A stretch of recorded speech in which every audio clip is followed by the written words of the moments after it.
sky changing, reminds me of my changing.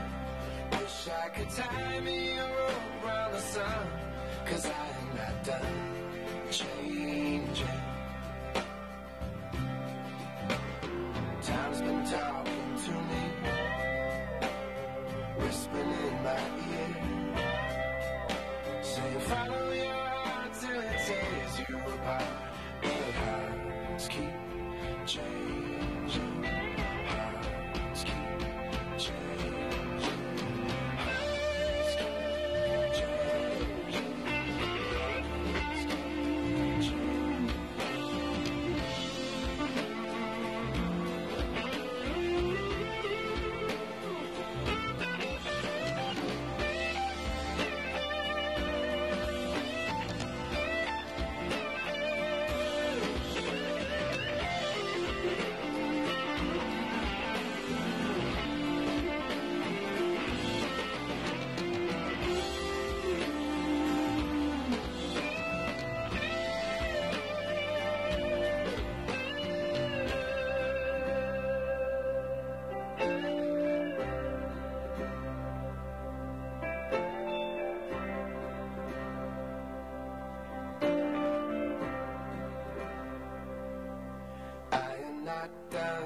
Changing, out on the run, changing. I may be old and I may be young, but I am not done changing, changing, changing.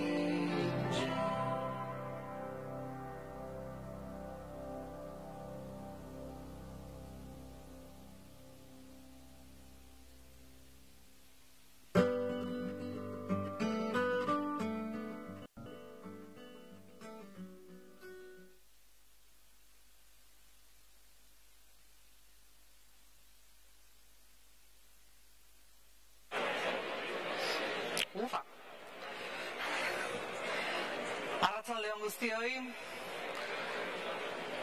Ongi etorri esan behar nizuen, baina hemen baldin bazaude ere seinale etzeratela inora joan. Kubo txikira etorri gara, baina ez, arratsalderako proposatzen dituen gaiak txikiak direlako, inondik inora.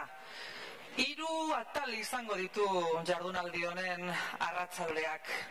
Vamos a tener 3 sesiones diferentes, diferenciadas durante esta tarde. Por una parte vamos a tener una masterclass, promete ser interesantísima, de la mano de Javier Dieguez, el director del Centro Vasco de Ciberseguridad. Una masterclass en la que, por supuesto, él nos planteará su ponencia, su propuesta, y todos ustedes están invitados a después hacerle preguntas o compartir con él sus dudas. Tendremos también casos del Bind 4.0. Ya saben que el Bind es un programa que aglutina empresas pequeñas, emprendedores con grandes empresas, y juntos consiguen hacer negocio y seguir adelante. Y por supuesto vamos a hablar, y comenzamos con esto, vamos a hablar del Basque Innovation Hub. Enseguida les presento a nuestros protagonistas, nuestros primeros protagonistas de esta tarde. Antes de eso les quiero dar por una parte las gracias porque hemos sido trending topic en Twitter, y les recuerdo el hashtag con el que estamos funcionando, Basque Industry 4.0. Muchísimas gracias por toda su interacción y les invitamos a que sigan haciéndolo. Sin más, les voy a presentar a nuestros siguientes invitados. Son Manu Salaverría, es el presidente del grupo de pilotaje, y nos va a acompañar también Agustín Sáenz, él también es miembro de este grupo de pilotaje. Los dos nos van a contar cuál es esta iniciativa, como decimos, el Basque Innovation Hub. Eskerrik asko. Eskerrik asko. Arratsaldeon denoi. Bueno, yo quizás empezar, porque aquí teníamos que haber sido 3. José Morís no se puede incorporar al debate por una cuestión de catarrazo. Entonces solamente vamos a estar Agustín y yo. Bueno, Agustín le conoceréis muchos de vosotros. Agustín está en Tecnalia y es miembro del grupo de pilotaje, y yo soy el director del grupo de pilotaje. Para empezar, y disculpar que no me han dado el... para poder pasar las transparencias. Disculpad un momentito. ¿Os dejáis?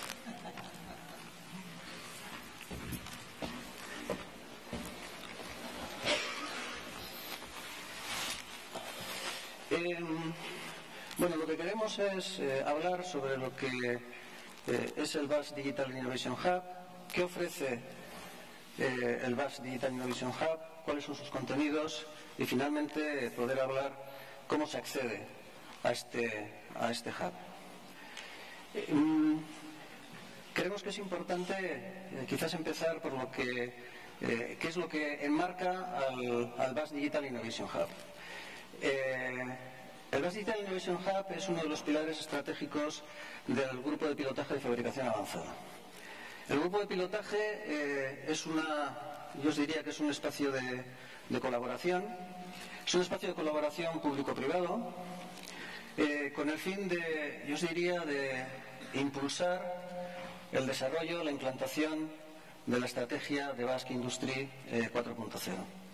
Es un espacio de colaboración en donde empresas y el mundo público intentamos diseñar y ejecutar acciones ligadas a la sensibilización de nuestras empresas, fundamentalmente de nuestras pymes, en todo lo que son los temas relacionados con las tecnologías de fabricación avanzada.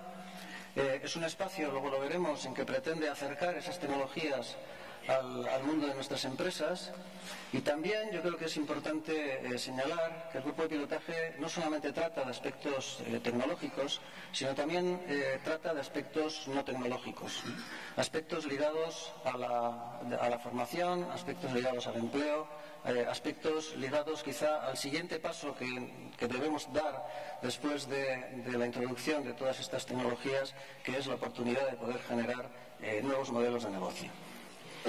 En la imagen, de una manera muy simple, tenemos lo que hemos montado alrededor del grupo de pilotaje, ¿no?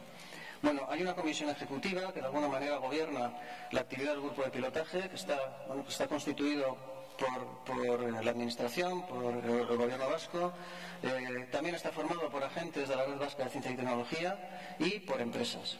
Y yo os diría que sobre todo quizás está formado por personas con un especial compromiso en la importancia que tiene el desarrollo de esta estrategia y compromiso de ese impulso y esa sensibilización que estamos buscando. El grupo de pilotaje pasó por una primera época, quizá una época muy de conceptualización y de diseño de lo que debía ser el grupo de pilotaje, y bueno, pues yo os diría que a mitad de este año hemos empezado ya con una fase más de ejecución. Y lo primero que hemos hecho en esa fase de ejecución es intentar hacer pocas cosas, pero hacerlo lo mejor posible. De ahí viene que hayamos definido tres pilares estratégicos que hemos llamado sobre los que centrar nuestra actividad. El primero, que es lo que luego va a dar más recorrido en la charla que vamos a tener, es el Basque Digital Innovation Hub. No voy a entrar a describirlo ahora. Y luego los otros dos están, lo que decía antes, ligado a que no solamente la implantación de la estrategia de Basque Industry 4.0 significa la introducción de nuevas tecnologías, también significa el dar sistemas de apoyo para que ese sistema se pueda desarrollar. Y ahí están los aspectos ligados a los otros dos pilares estratégicos. El primero es la formación para el empleo. No queremos hablar solo de formación, queremos hablar de formación y queremos hablar de empleo, y diseñar estrategias con los agentes formativos que tenemos en Euskadi para poder encontrar y desarrollar los perfiles educativos que necesitamos para cubrir el empleo que se va a generar con toda la estrategia 4.0. Y el segundo pilar estratégico es el pilar ligado al diseño o al trabajo, a la conceptualización de nuevos modelos de negocio. Por supuesto, esto no puede ser un trabajo aislado, y hemos considerado que hay una serie de agentes en este país que, yo creo que no sé si con mucho acierto o poco acierto, hemos llamado órganos asesores, que son los que están representados en la parte derecha de la imagen, son los órganos, los agentes en los que el grupo de pilotaje yo os diría, se debe apoyar para poder dar fuerza a todas las actividades que estamos poniendo en marcha. En principio, y digo en principio porque esto no es una, os diría, no es una estructura cerrada, estamos trabajando por un lado con un foro intercluster. Evidentemente los clústeres deben ser el gran camino que tenemos de conexión hacia nuestras empresas, y tenemos otros dos órganos más ligados a lo que son los aspectos formativos. Por un lado, el clúster Laugune, recientemente constituido, que agrupa a todos los centros universitarios ligados a formación tecnológica, por decirlo de alguna manera, y luego pues toda la red de nodos de FP Leia, que bueno, como hemos visto a la mañana, Jorge es el que lidera, el que ha formado, digamos, la dirección de toda esta actividad ligada a los centros de formación profesional. Esto es el marco del Basque Digital Innovation Hub, y como digo, el Basque Digital Innovation Hub es, digamos, uno de los pilares estratégicos, y yo os diría el pilar estratégico en el que en este momento más dedicación, más esfuerzo, más foco podemos estar haciendo.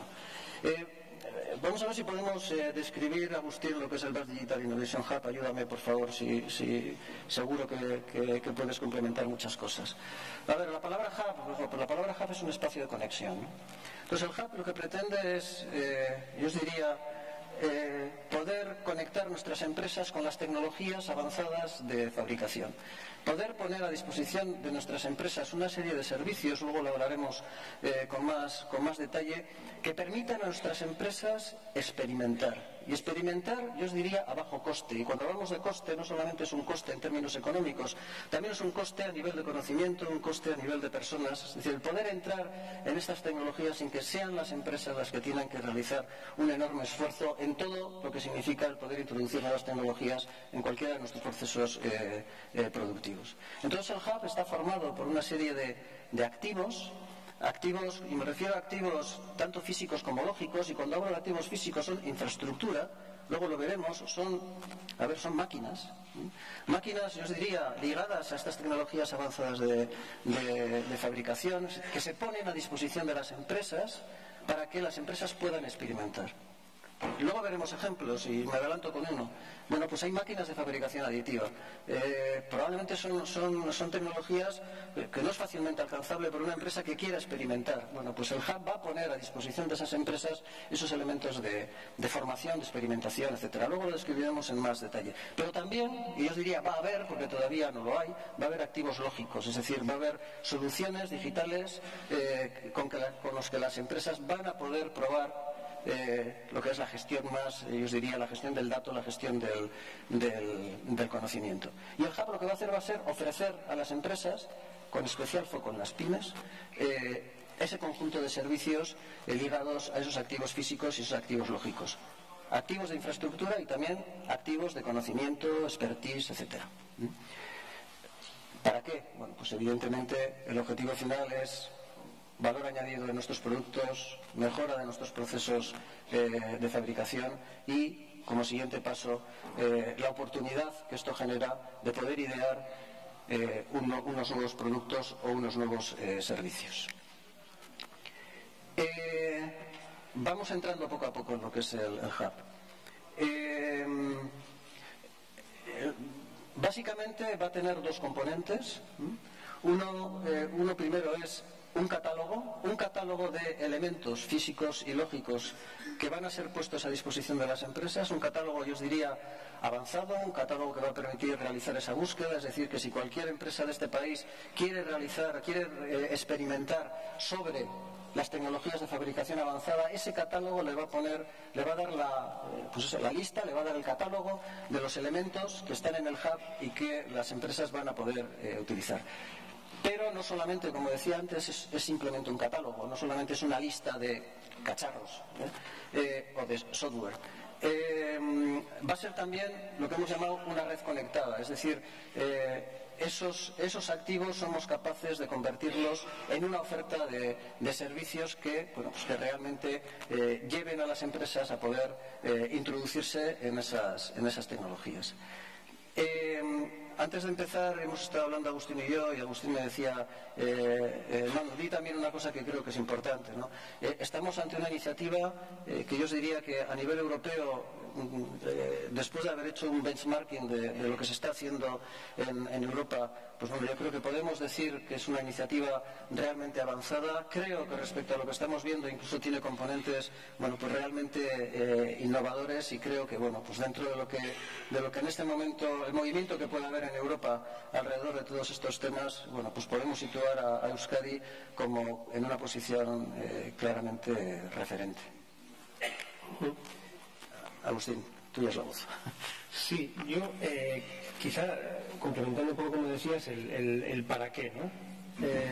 Yo creo que fruto de los distintos grupos de trabajo en el que ha participado pues un montón de empresas, un montón de entes tecnológicos, y seguramente vosotros mismos, si recorremos un poco los cuatro congresos, hemos sacado 3 conclusiones muy claras, ¿no? Yo creo que la primera es que para abordar el mundo de la transformación digital, del mundo, digamos, de industria 4.0, no hay una receta clara. No hay una receta que, siguiéndola todas las empresas, tengan un resultado claro, ¿no? La segunda es que hay que ir muy rápido, lo hemos escuchado por activa, por pasiva, hay que ir muy rápido y entremos un poco en la cultura del fail fast, fail cheap, ¿no? Hay que ir, falla rápido, falla barato, pero la tercera es, hay que probar, prototipar.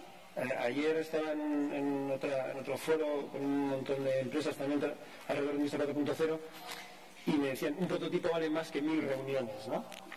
Claro, entonces, si unimos esas tres conclusiones, no hay recetas, de alguna manera hay que fallar rápido y fallar barato y hay que prototipar rápido, pues un problema que se nos genera en Euskadi es que por el tamaño de empresa que tenemos, por el ecosistema que tenemos, no es fácil probar las cosas porque no tiene acceso a las estructuras, a esas nuevas máquinas, a esos nuevos equipos, ¿no? Pero por otro lado tenemos, afortunadamente, y creo que ya la mañana también seguro lo decía, porque Lehendakari, somos la envidia de muchas otras regiones a nivel europeo, no ya solo a nivel español, porque tenemos un ecosistema muy rico. Tenemos universidades de primer nivel, tenemos empresas de primer nivel, tenemos centros de investigación que están a primer nivel europeo. Entonces es un sistema muy rico que, si lo unimos a esa necesidad de prototipar rápido con tantas tecnologías como tiene la fabricación avanzada, pues no es fácil para una pyme que está en un polígono industrial, que viene, que ha oído que tiene que abordar algo de Industria 4.0. Y claro, Industria 4.0 es Big Data, Data Analytics, mantenimiento, ciberseguridad, robótica colaborativa, fabricación aditiva, cientos de tecnologías, ¿no? Y yo, sí, hay que ir rápido, fallar rápido, pero yo, ¿cómo le meto mano a esto? ¿Cómo empiezo a salsear? ¿Cómo empiezo a cacharrear? ¿Cómo sé cómo abordarlo? Bueno, pues el Hub, el Digital Innovation Hub, lo que pretende como concepto, y es un concepto que se está desarrollando por toda Europa, lo que pretende es darle una autopista, ponerle una alfombra roja con señales claras a cualquier empresa, especialmente a las pequeñas, como decía Manu, para decir, entrando por aquí vas a tener la posibilidad de poder acercarte a todas estas tecnologías de una manera muy fácil y además probarlas, salsear, prototipar, empezar con primeras pruebas, con primeros pilotos.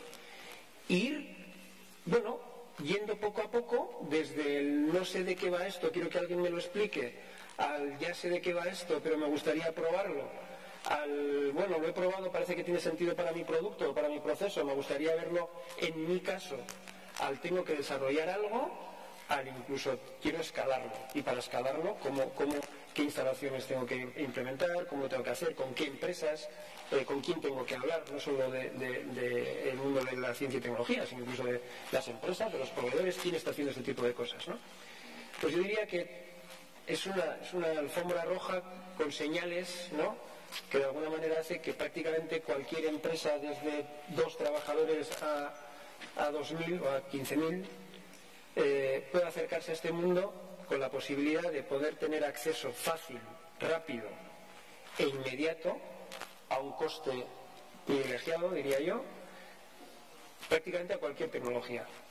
Luego veréis que los ámbitos, bueno, pues esta es una como siendo coherentes con el de ir rápido y fallar rápido y barato y tal, pues esto más que una foto a veces vamos a empezar a presentar vídeos, ¿no? Porque esto va cambiando según las necesidades de las empresas, según los equipamientos que se están haciendo. Entonces, en principio, los ámbitos temáticos que se van a abordar son los que veis ahí. Tenéis dos en azul, que son el de robótica flexible y colaborativa y el de fabricación aditiva, que serán los dos con los que vamos a prototipar de una manera más rápida de aquí a final de año, y va a estar todo ya disponible y, digamos, probable, y con unas formas de trabajar ya bastante estandarizadas.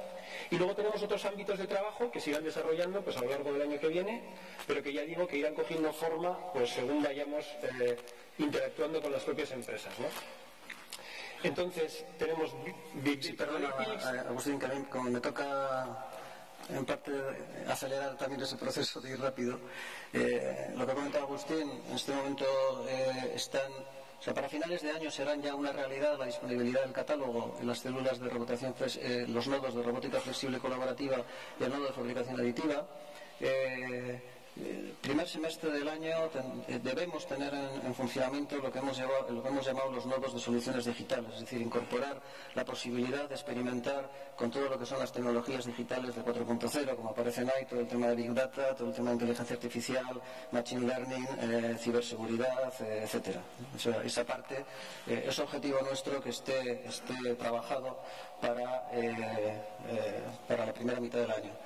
También para final de este año estará definida la oferta de servicios y os diría también la metodología con la cual las empresas se van a poder, o la forma con la cual las empresas se van a poder acercar al hub y poder, bueno, pues hacer sus peticiones del conjunto de servicios, que ahora hablará Agustín rápidamente, y poder decir, bueno, yo quiero esto, y bueno, pues que tengan un camino de conexión con el hub para que podamos atender a esas peticiones. Perdona.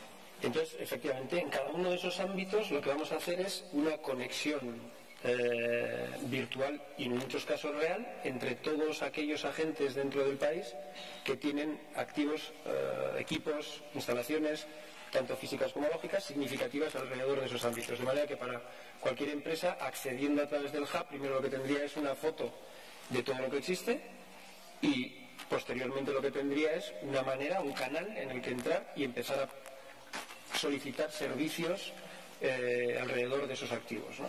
¿Qué tipo de servicios? Pues yo diría desde lo más light, desde lo más básico, que es yo me acerco y quiero saber de qué va esto. Cuando alguien me habla de una determinada tecnología, de qué va, qué es lo que hay. Entonces hay un servicio más que tiene que ver con la difusión, con la sensibilización, en la que digamos, ese hub lo que va a hacer es decir ámbitos de actuación, para qué es interesante, para qué no, el estado del arte. A veces lo que sale en los medios de comunicación pues es la anécdota, pero luego cuando lo quieres bajar a tierra todavía no está suficientemente maduro, donde sí, donde no. O sea, desde lo más light, que sería, como veis ahí, difusión, sensibilización, a, bueno, pues ir complejizando un poco lo que sería la relación, ¿no? Pues bueno, pues que puedo querer ya formar a determinada gente en determinados ámbitos, puedo querer salsear, cacharrear, hacer algunos demostradores, probar ese prototipaje que decíamos, el de quiero probar rápido, todavía no será exactamente lo mío, pero ya empieza a ser looks like y works like, ¿no? Se parece a lo que yo quiero y trabaja casi como lo que yo quiero. Y bueno, de ahí en adelante lo que podemos hacer es, se pueden hacer ya desarrollos específicos, incluso escalado al final, un escalado industrial con los propios equipos que tenemos a disposición de todo el país, ¿no? Entonces tendríamos por un lado el catálogo, en el que vemos todo, por otro lado tenemos esos ámbitos tecnológicos en los que podemos entrar y solicitar de una manera coordinada todos aquellos activos que están alrededor de esos servicios en muy distintos agentes. Os podéis imaginar, a lo mejor en la siguiente ya mano... cojo yo. Gracias. El del centro. Entonces, os podéis imaginar que, por ejemplo, vamos a hablar un poco de los dos que vamos a lanzar ahora mismo. Bueno, pues, ¿a quién va dirigido? Pues va dirigido en principio yo diría, todos los interesados alrededor de las tecnologías, que puede ser desde el ámbito empresarial, desde luego, desde empresas muy pequeñas, empresas muy grandes, a incluso el ámbito educativo, en el que a veces no es tan fácil poder dar una determinada formación alrededor de una tecnología sin tener ese equipamiento. Bueno, pues podemos tener esos activos a disposición de todo lo que tiene que ver de la comunidad educativa para poder formarse alrededor de esas tecnologías. ¿Para hacer qué? Pues lo estamos viendo, ¿no? Puede ser desde asesoramientos hasta bueno, cualquier tipo de desarrollo ad hoc bien hecho con los activos de los propios centros tecnológicos, universidades o entes de desarrollo tecnológico, como en muchos de los casos, por ejemplo en el mundo de los activos lógicos, hay una grandísima capacidad en el país que no está tanto en la red de Basque de Ciencia y Tecnología, sino incluso en las propias empresas, ¿no? Pues a medio plazo, toda esa posibilidad de poder utilizar esos activos que están en el mundo empresarial y no en el mundo de la red Basque de Ciencia y Tecnología, deberían estar accesibles de una manera fácil a través del propio hub, ¿no? Entonces empezaremos por ir paso a paso, primero con lo que serían todos los activos de la red Basque de Ciencia y Tecnología, incorporando, según vayamos avanzando a lo largo del año que viene, pues activos, ya digo, a disposición dentro y fuera, ¿no? Por poner dos ejemplos, hemos querido coger dos ejemplos que ya digo son pilotos y learning by doing, y iremos viendo cómo aprendemos mientras lo vamos montando, porque os podéis imaginar que no es fácil conectar activos de 15 propietarios distintos para que ofrezcan de una manera coordinada servicios a cualquier tipología de empresa. Como reto no está mal, ¿no? Ya os podéis decir que luego en los detalles pues aparecen miles de problemas, pero si no empezamos no lo vamos a resolver. Entonces la idea aquí también es empezar y ir viendo cómo tenemos que ir modificándolo. Y hemos cogido, como os decía, dos ejemplos yo creo que bastante distintos. Uno el del mundo de la fabricación aditiva, que tendría más que ver con el mundo de la fabricación avanzada que propiamente con la transformación digital, aunque tiene una componente digital muy potente también. Y el del mundo de la robótica colaborativa y flexible, donde tiene una componente, vamos a decir, muy digital, pero también tiene una componente de fabricación, vamos a decir, fabricación avanzada que nos permita hacer éxitos rápidos, que podamos tener prototipados rápidos, que podamos hacer instalaciones que enseguida las veamos con beneficios dentro de las empresas, no irnos a tecnologías excesivamente sofisticadas o alejadas de las necesidades de las empresas. Creemos que con estos dos tópicos podemos empezar a salsear, perdón por la expresión, pues con empresas pequeñitas con problemas pequeños y con empresas grandes con problemas ya medianos, ¿no?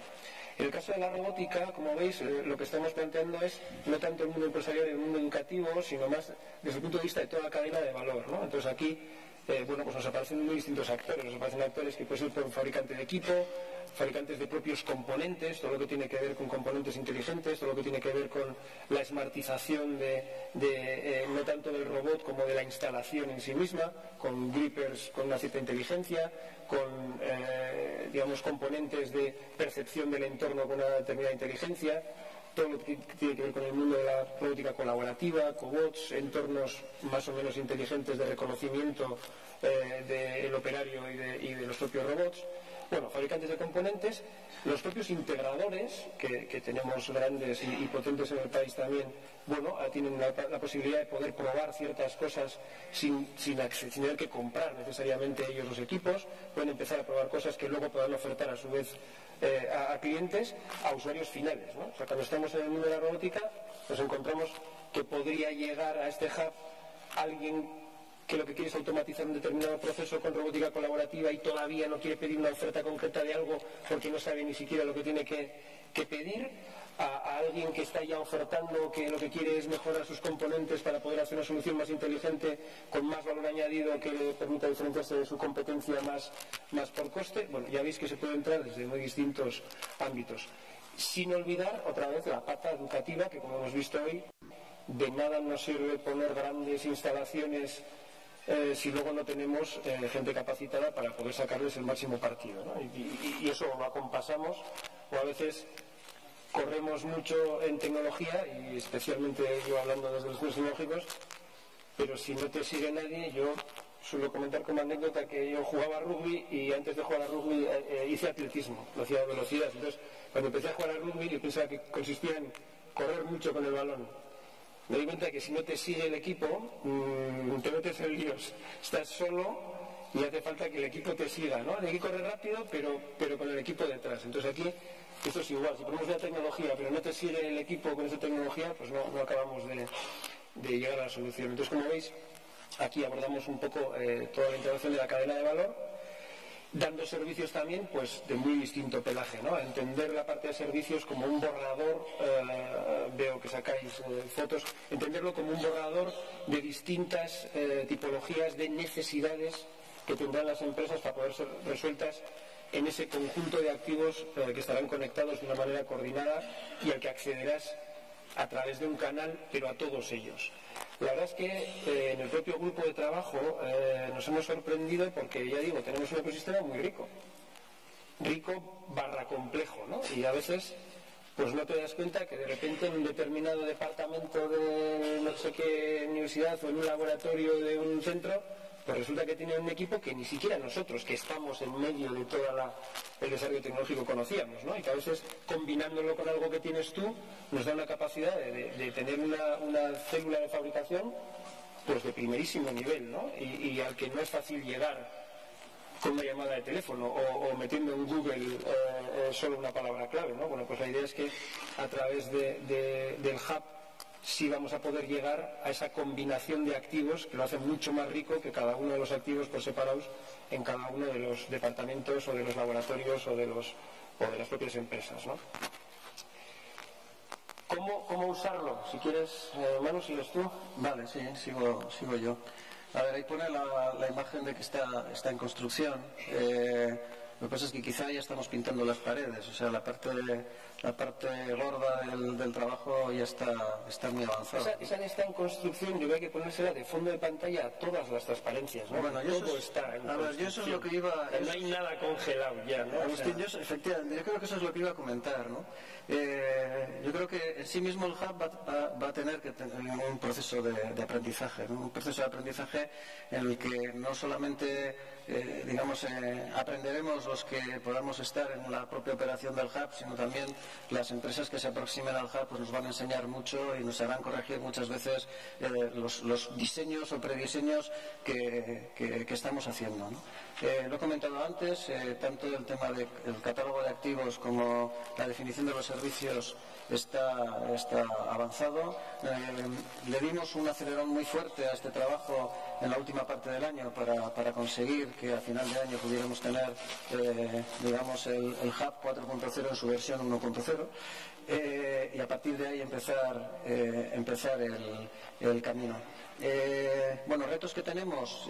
El hub, los nodos inicialmente están formados básicamente por activos que están en la Red Vasca de Ciencia y Tecnología, tanto en los centros tecnológicos como en parte en las universidades.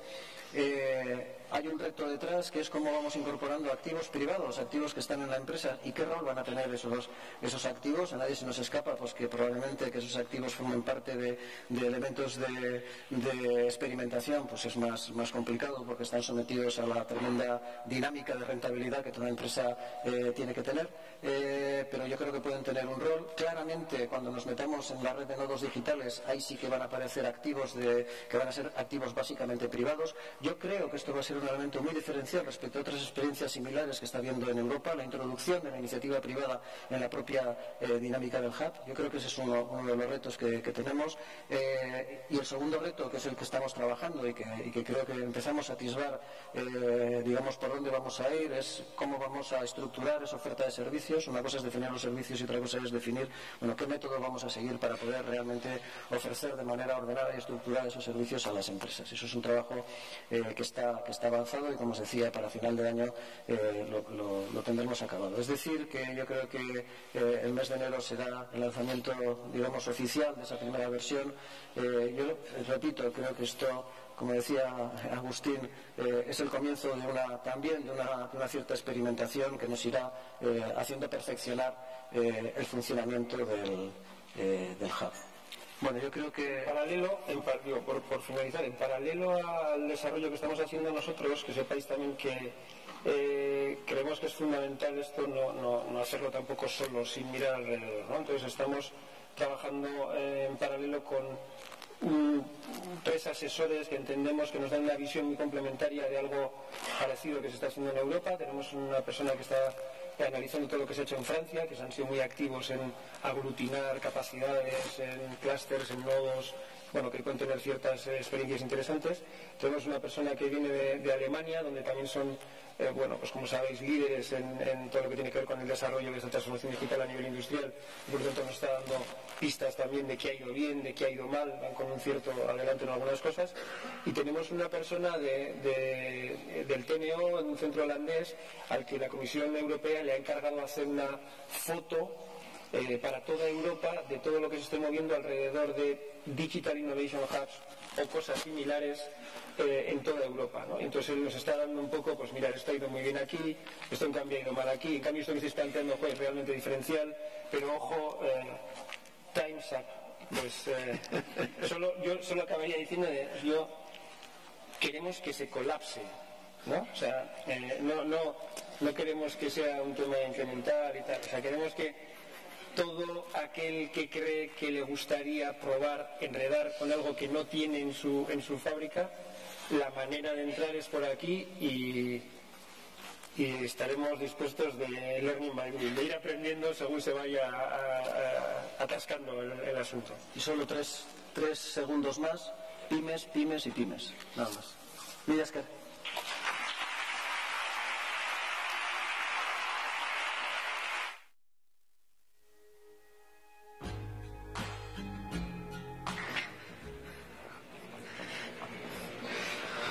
Seguimos. A continuación conoceremos, como ya les hemos explicado, el BIND 4.0, un programa de aceleración público-privada impulsada por el gobierno vasco junto con Spring y junto a las compañías privadas de mayor relevancia de Euskadi. Esta iniciativa innovadora tiene carácter internacional y va ya por su segunda edición. Busca apoyar a las mejores startups y acelerar, por supuesto, su desarrollo en Euskadi.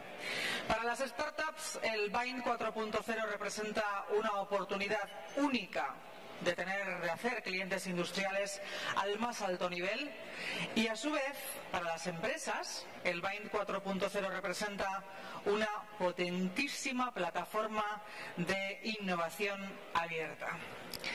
En la primera edición del BIND aplicaron un total de 257 startups procedentes de 42 países diferentes y finalmente fueron seleccionadas 11 startups que desarrollaron soluciones innovadoras ad hoc para las grandes compañías industriales de Euskadi. Hoy vamos a conocer algunas de estas experiencias. Lo haremos por pareja, llamaremos a esas startups y a las grandes empresas para que dialoguen entre ellos y nos cuenten cómo ha sido su experiencia. Empezamos. Por una parte, la empresa ABB. En nombre de la empresa nos acompaña Miguel Ángel de la Fuente. Él es responsable de la unidad de negocio Transformadores y junto con él viene de Innovae Pablo Ayala, que es el CEO. El ámbito tecnológico en el que han trabajado es la realidad aumentada. Y un titular, una brevísima descripción. El proyecto ha consistido en el desarrollo de un sistema de asistencia en el mantenimiento basado, como no, en la realidad aumentada. Les dejo con ellas. Buenas tardes a todos. Buenas tardes.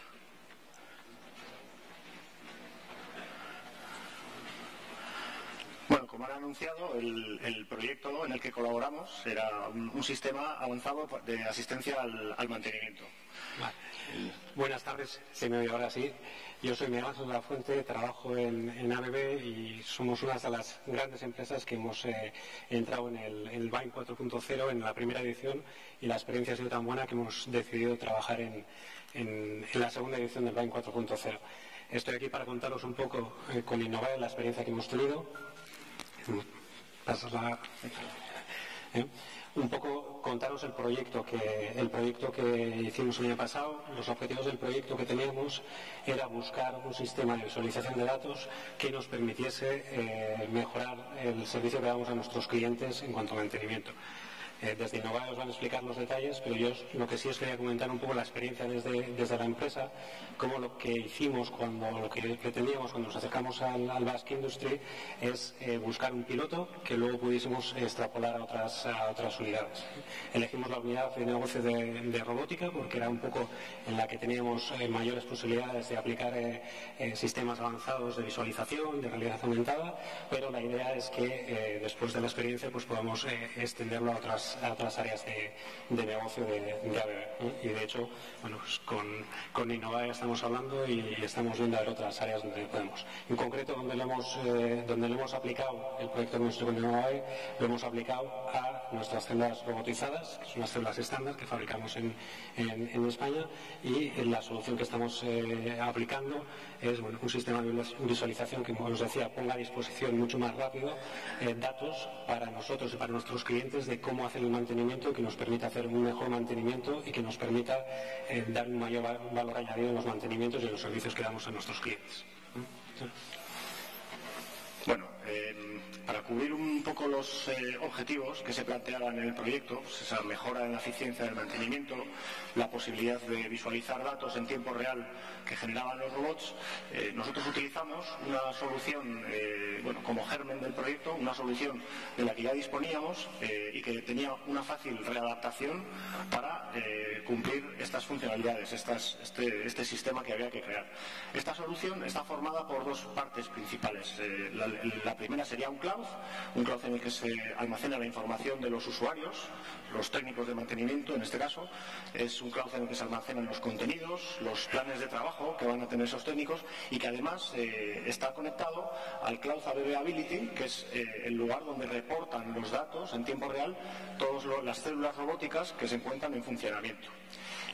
A este cloud se puede acceder a través de un backend de administración que le sirve a los responsables del área de mantenimiento para operar todo lo que pasa en los sistemas que luego van a tener los técnicos.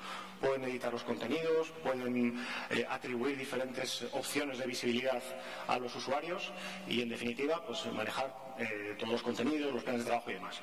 Entonces, en esta primera fase del proyecto se trabajó para entorno tablet, de manera que se asumía que todos los técnicos de mantenimiento iban a hacer su trabajo utilizando un tablet cuando fuesen a realizar las tareas.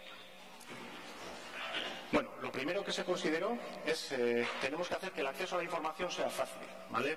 Para que, bueno, al final un sistema tecnológico puede tener una dificultad en su adopción, y entonces lo primero que se pensó es, oye, que se abra la cámara y que seleccionando, o sea, enfocando a un código QR o al número de serie del robot, o por medio del geoposicionamiento del propio robot, ya sepamos cuál es el conjunto de tareas, el mantenimiento preventivo o los manuales de usuario que están vinculados a esa célula robótica. Entonces es el primer gesto que hace un técnico cuando va a la célula.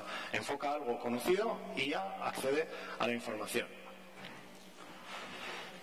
La segunda parte sería la gestión de las tareas, ¿vale? Es importante que cuando un técnico está delante del robot no esté, tenga fácil acceso al conocimiento de lo que tiene que hacer ahí. Normalmente hay muchas tareas de mantenimiento preventivo que tienen que realizar, y entonces, una vez que se carga la información, puedes ir viendo paso por paso cuáles son las tareas que hay que ejecutar. Entonces, a la izquierda estamos viendo el listado de tareas, lo que le llamamos un workflow, y a la derecha estaríamos viendo cada una de esas tareas, pues con acceso a la información que tiene vinculada. Pues si una de las tareas genera dudas, que puedas ver un vídeo de ejemplo o que puedas acceder a un PDF. Entonces, de manera secuencial, esas tareas se van ejecutando y esto va dejando una marca, una traza, que luego se puede consultar desde el servidor para ver cómo ha ido el proceso de preventivo o de mantenimiento. Esto sería la parte de organización de las intervenciones, en la cual el gestor del sistema puede asignar diferentes días para ejecutar las tareas, ¿no? Entonces, bueno, veis ahí un código de colores para las tareas que están en ejecución, las que han generado incidencias. Bueno, al fin y al cabo, digamos, toda una base de funcionalidades que creíamos que eran importantes para escalar sobre ellas luego la parte de visualización de los datos. Vale, esta es una función que hemos incorporado en los casos en los que al hacer un preventivo o al tener necesidad de hacer un correctivo, el técnico no sabe hacerlo y además no tiene acceso a información, a la base de conocimiento digital, porque no existe esa información, pues cabe la posibilidad de conectar en tiempo real por medio de una videoconferencia con un experto. El experto puede ver lo que está pasando en el robot o en la parte eléctrica o en lo que sea a través del tablet que tiene el técnico.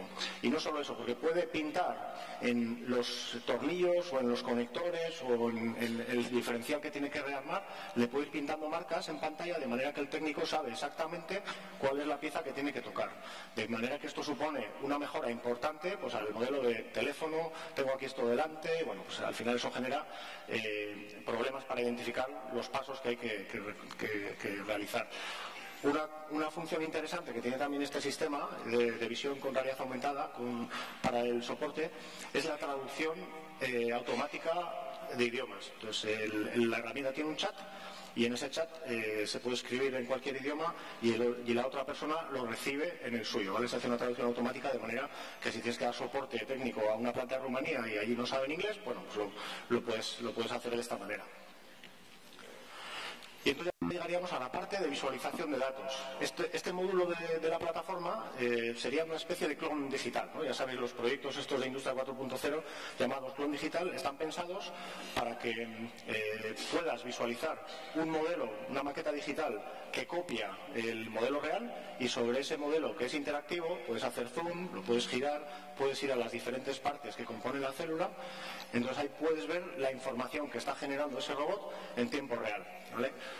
Una de las funciones que se ha previsto incorporar a futuro sería que el mantenimiento predictivo que se genera del análisis de los datos en el ABB Ability se pueda vincular directamente a la plataforma para que cuando la inteligencia del Big Data predice que hay que realizar un mantenimiento, aparezca automáticamente la plataforma en un plan de trabajo para complementar a la visualización de los datos.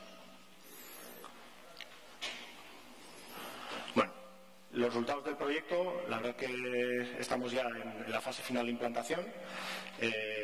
Corrígeme, las impresiones de Abel de momento son muy buenas. Buenas, y como decía antes, la idea es seguir trabajando con vosotros en otras áreas de negocio de servicios, ¿no? Yo cuando he hablado de este proyecto con los técnicos de la unidad de la que soy responsable de transformadores, lo ven casi como el sueño de cualquier técnico de servicios, ¿no? El poder identificar muy rápidamente el equipo en el que van a trabajar, tener instrucciones de mantenimiento, tener una conexión con los técnicos en remoto, incluso las aplicaciones que parecen tan banales como lo de la traducción y el tener una posibilidad de chatear cuando no están conectando con los técnicos de aquí, sino están conectando con técnicos de otros países, lo consideran como algo altamente interesante, ¿no? Y hay otras áreas que son las que estás poniendo ahí, que también son las siguientes que las consideran como muy interesantes para seguir trabajando con vosotros. Sí, de hecho, una de las nuevas colaboraciones que ha surgido, que es utilizar las gafas HoloLens para mantenimiento, utilizan también el concepto de la traducción simultánea, la traducción automática, pero en vez de vía texto, ahí lo que hacemos es procesar la voz de uno de los interlocutores y procesar esa voz para que aparezca un subtítulo de lo que te están diciendo, de manera que en ese caso no haría falta ni escribir. Entonces, bueno, eso forma parte de otro proyectito que hemos empezado a hacer hace unos meses y en el futuro quizás también podamos incorporar esa tecnología en lo que es la plataforma. Entonces, bueno, un descubrimiento que hemos hecho también por el camino ha sido la posibilidad de aplicar este software, el sistema avanzado de asistencia al mantenimiento, para producción. Porque la parte de organización de tareas que se utiliza para el mantenimiento, pues se veía que tenía una aplicación directa también en la organización de la producción de las células, ¿no? Entonces, bueno, estamos también aplicando una versión un poquito modificada del organizador de tareas a producción. Y bueno, pues, otra de las colaboraciones será con otras unidades de negocio con las que ya estamos hablando, con lo cual también la experiencia en el BAIN para nosotros obviamente ha sido increíble. ¿Vale?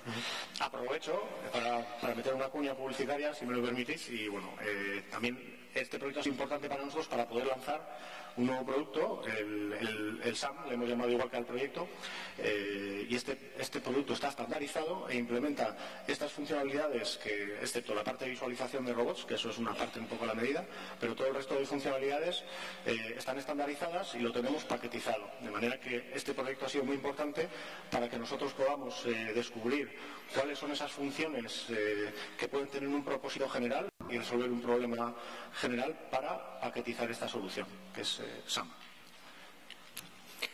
queríamos acabar contándoos un poco cuál ha sido la experiencia de ABB al trabajar con startups y por qué una empresa como ABB, con implantación en todo el mundo, con 150.000 empleados y con departamentos de innovación muy potentes, decidimos trabajar con empresas de implantación local, con un número de empleados pequeños y con una antigüedad pues muy cortita, ¿no? Y bueno, para nosotros ha sido algo muy bueno. En las áreas de negocio locales no teníamos ninguna experiencia con trabajo con startups. El proyecto del programa del Bain 4.0 nos animó a trabajar con startups y la verdad es que, como os decía al principio, la experiencia ha sido tan buena que nos hemos decidido a volver a ir a por una segunda ronda y a trabajar con otras 2 startups que estaremos trabajando en los próximos meses. Es decir, somos una gran empresa con implantación mundial en energía, en automatización, en industria y el trabajar con startups lo que nos permite es buscar áreas en las que quizás no somos tan expertos o que no son nuestro core del negocio y que nos pueden, pero que sí nos pueden aportar algo a nuestro negocio, ¿no? Y podemos hacerlo de forma muy rápida cuando en una estructura como la nuestra, pues bueno, afrontaríamos siempre proyectos mucho más globales y que los acabaríamos llevando a cabo, pero seguramente no con la velocidad que nos ha permitido este proyecto, que en menos de un año pues lo tenemos en marcha. Este proyecto y otro proyecto que tenemos también con Irisbon, que lo podéis ver también en la área expositiva, ¿no? Otra de las cosas, y es un poco egoísta, es que arriesgamos relativamente poco, ¿no? Con un presupuesto relativamente pequeño podemos probar tecnologías y podemos ver si esas tecnologías se complementan con nuestros productos, con nuestros servicios, y es algo con lo que podemos ir al mercado, ¿no? Y siempre que vamos al mercado con nuestros productos o en colaboración con una startup, como es el caso, siempre lo que estamos buscando es dar un valor añadido a clientes, y en este caso, bueno, pues la doble vía en la que estamos trabajando es que nuestros técnicos hagan un mejor mantenimiento, más rápido, con más funcionalidades, y también poder ponérselo a disposición de los clientes, que tengan una ayuda de cómo hacer el mantenimiento de nuestros equipos de una forma sencilla, profesional, ¿no? Y hay algunas veces miedo, hablando de temas de mantenimiento, de que si les facilitamos mucho la labor de mantenimiento a los clientes, entonces perderemos nosotros potencialidades de servicio, pero bueno, con un sistema guiado llegamos hasta un punto, y las grandes empresas pues llegamos a las partes más tecnológicas, y esas nos las reservamos para hacerlos también con la ayuda del proyecto. Y yo, para acabar, otra de las cosas que creo que ha sido muy bonita de este proyecto es, bueno, aprender de las startups su forma de funcionar, ¿no? Y yo creo que las startups también han aprendido algo de nosotros, ¿no? Cosas buenas y cosas malas hemos aprendido los unos de nosotros, lo rápido que vamos uno, lo lento que somos otros, pero bueno, la velocidad nos da mucha agilidad, porque la implantación es muy rápida. La lentitud que tenemos las grandes empresas a veces nos da una solidez en la implantación de los proyectos, y yo creo que la combinación de la atracción, la tranquilidad y lo estructurado que somos, pues nos permite llegar a proyectos que yo creo que van a tener pues mucho futuro, y que espero que sigamos colaborando, y la idea, como os decía, es seguir trabajando con startups en proyectos piloto como este, ¿no? Lo característico del Bain es que no es un programa de desarrollo conjunto en general, sino que son contratos. Hemos tenido un contrato con Innovae, ha sido también una experiencia para Innovae, y nos han entregado un producto terminado, ¿no? Que también a veces en los proyectos de innovación es rápido. Así que yo creo que el Bain nos ha permitido constatar que desde el punto de vista de la startup podemos aportar valor a una gran empresa, pues, con aire fresco y con tecnologías novedosas, y desde el punto de vista de una empresa como ABB, yo creo que cualquier gran empresa es algo que podría plantearse, pues que lo que es el fenómeno startup es una vía muy adecuada para generar innovación de manera ágil, ¿no? Sería una buena lección, ¿no?, de nuestra participación en el Bain. Sin más, muchas gracias. Muchas gracias.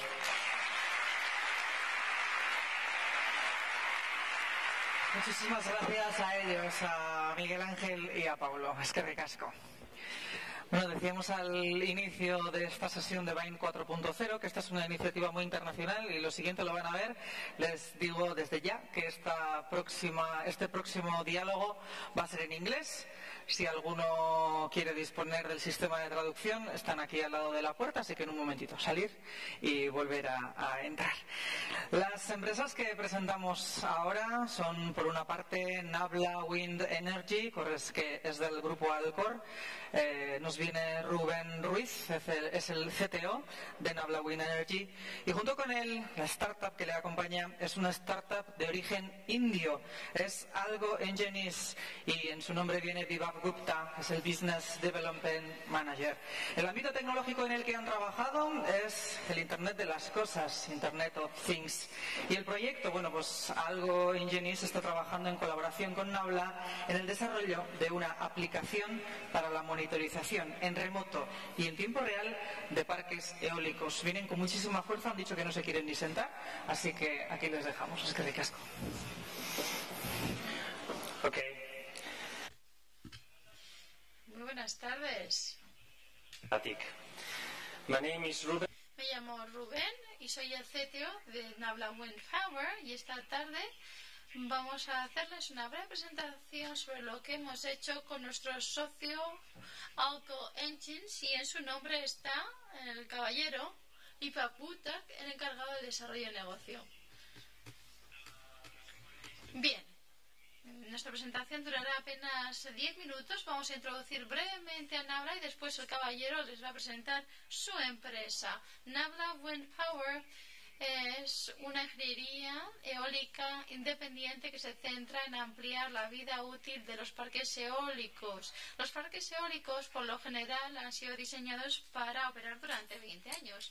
Y hay unas condiciones de diseño, de acuerdo con las normativas de diseño, que son excesivamente conservadoras. En realidad, las condiciones en el emplazamiento son menos estrictas, y después de 20 años las estructuras no han acumulado toda esa fatiga, que deberían haber acumulado, y por lo tanto se puede extender su vida útil. Pero ¿cuántos años se puede extender su vida útil? Eso es lo que hemos querido averiguar. Con esta idea lanzamos la empresa Nabla Wind Power en 2014. Empezamos a operar en marzo de 2014 con un equipo integrado por una persona, yo mismo. Y después ya fuimos 3 y actualmente somos 10 personas, y hemos hecho 182 evaluaciones de parques eólicos, y actualmente lideramos el mercado y competimos con grandes empresas con 11.000 empleados. No estamos compitiendo con ellos, lo cual está muy bien, dicho sea de paso. Y en este proceso, o en esta fase, nos pusimos en contacto con nuestros colegas indios porque pensamos que podíamos trabajar juntos. Muy buenas tardes. Algo Engines proporciona inteligencia para los aerogeneradores, paneles solares y la Internet de las Cosas vinculada a la generación eléctrica. El objetivo de nuestra plataforma es tener a propietarios de activos que puedan monitorizar sus activos y a calcular los tiempos de operación, a extraer el máximo beneficio de los datos. Les brindamos también funcionalidades de Data Analytics. Nos creamos en el 2014, mismo año que nuestros colegas de Nabla, y gestionamos 3.000 megavatios de activos energéticos en nuestra plataforma. Tuvimos la suerte de, ser la única startup de la edición de Bind.0, y conocimos a Nabla Wind Power, y la verdad es que nos complementamos muy bien, trabajamos muy bien juntos para ofrecer mejores soluciones al mercado. Muy bien, en relación con las startups, General Electric sigue diciendo que es una startup, lo crean o no, GE. Hemos aprendido muchas cosas del mercado en base a lo que hemos hecho para evaluar a los dueños de esas instalaciones para ampliar la vida útil de los parques eólicos. Y nuestros clientes han apostado poco a poco por digitalizar sus activos para comprender bien cómo están funcionando sus activos, creando así cuadros de mandos e integrando herramientas de Data Analytics para ver hasta qué punto están funcionando bien esos activos, para poder anticipar o adelantar problemas y mejorar también el mantenimiento y reducir los costes. Y esto se ha hecho utilizando las plataformas existentes disponibles en el mercado.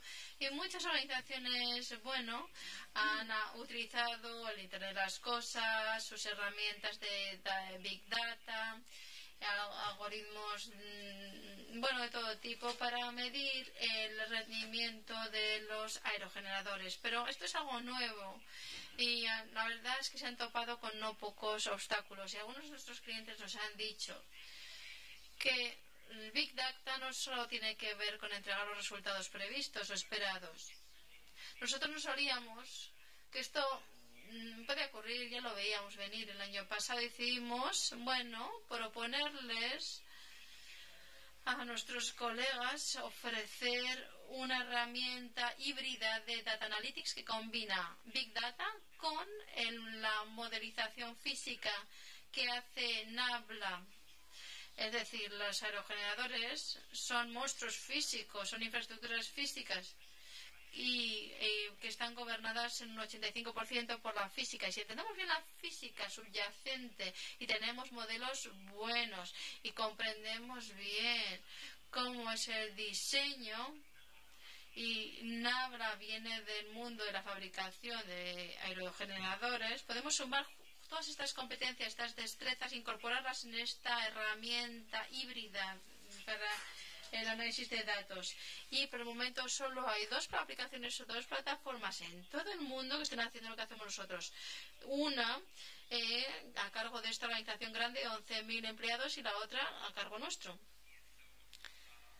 En efecto, se trata de sacar el máximo provecho del expertise de Nabla, lo que es la modelización física, y aplicar nuestros conocimientos del Internet de las Cosas.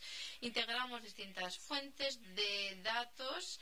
Tenemos los datos de los aerogeneradores, los datos de las subestaciones eléctricas, etcétera. Y nosotros tenemos la capacidad para integrar todos esos conjuntos de datos dentro de una única plataforma. También tenemos expertise en Data Analytics y en Machine Learning, y hoy hemos podido crear un cuadro de mando de Smart Data, y esto, como ya ha dicho Rubén, solo lo hacen dos empresas en todo el mundo. Bien, lo primero fue sentarnos juntos y, bueno, definir el ámbito de aplicación del proyecto, las partes que vamos a cubrir. Y esto nos llevó varios meses. ¿Por qué? Porque el concepto que queríamos ofrecerle al mercado era un concepto nuevo, no había otros haciéndolo. Así que tuvimos que definir las cosas bastante bien, lo hicimos bastante bien, pensamos mucho y después de pensar y planificar llegó a la fase de la ejecución o la implementación. Se trata de ejecutar la arquitectura de la herramienta y llevamos unos meses en ello. Sí, durante los últimos meses, como bien apunta Rubén, hemos construido una herramienta para la modelización de la esperanza de la vida útil y también estamos construyendo cuadros de mando que pueda visualizar el propietario del activo para ver cómo está funcionando ese activo, y en enero de este año ya teníamos el primer cuadro de mando. Y una vez que esté listo el producto para el mercado tendremos un piloto disponible que aplicaremos en un parque eólico, lo probaremos, lo testaremos sobre el terreno y después incorporaremos los cambios pertinentes. Bien, ese es nuestro objetivo y entre tanto hemos tenido ya distintas experiencias. Las experiencias que hemos tenido con Algo Engines han sido muy positivas. ¿Por qué? Porque ellos como startup comprenden bien que las pequeñas organizaciones tienen la fortaleza del ratón, en el sentido de que somos muy rápidos, ellos somos proactivos, como ellos somos ágiles, somos rápidos, entregamos soluciones de forma muy rápida y eficaz. Nosotros hemos vivido una experiencia muy semejante con Nabla. Nabla forma parte de Alcor, del grupo Alcor, pero como ha dicho Rubén, es una startup que arrancó en 2014 y la experiencia de trabajar juntos nos ha permitido comprender cómo los modelos físicos y la Data Analytics pueden fusionarse para ofrecer una solución que aporte mayor valor a un propietario de un activo. Y esta solución de Analytics aporta mucho, pero al combinarlo con un modelo físico, el valor obtenido es muy, muy superior. Eso lo hemos aprendido durante nuestro viaje juntos y hemos comprendido también cómo los operadores de los parques eólicos en España y en el resto del mundo funcionan. y hemos querido ofrecer la mejor solución para los propietarios de los activos. Estamos aprendiendo, esta es una curva de aprendizaje y esperamos seguir aprendiendo durante la fase piloto el año que viene. Vamos a poder ver hasta qué punto funciona esta solución, veremos qué podemos hacer con Nabla para ofrecer la mejor solución posible al mercado. Y nosotros creemos que es necesario seguir trabajando juntos en un entorno competitivo. Y eso es todo por nuestra parte. Les he prometido que vamos a ser breves para que no se durmieran. Espero haber cumplido. Muchas gracias.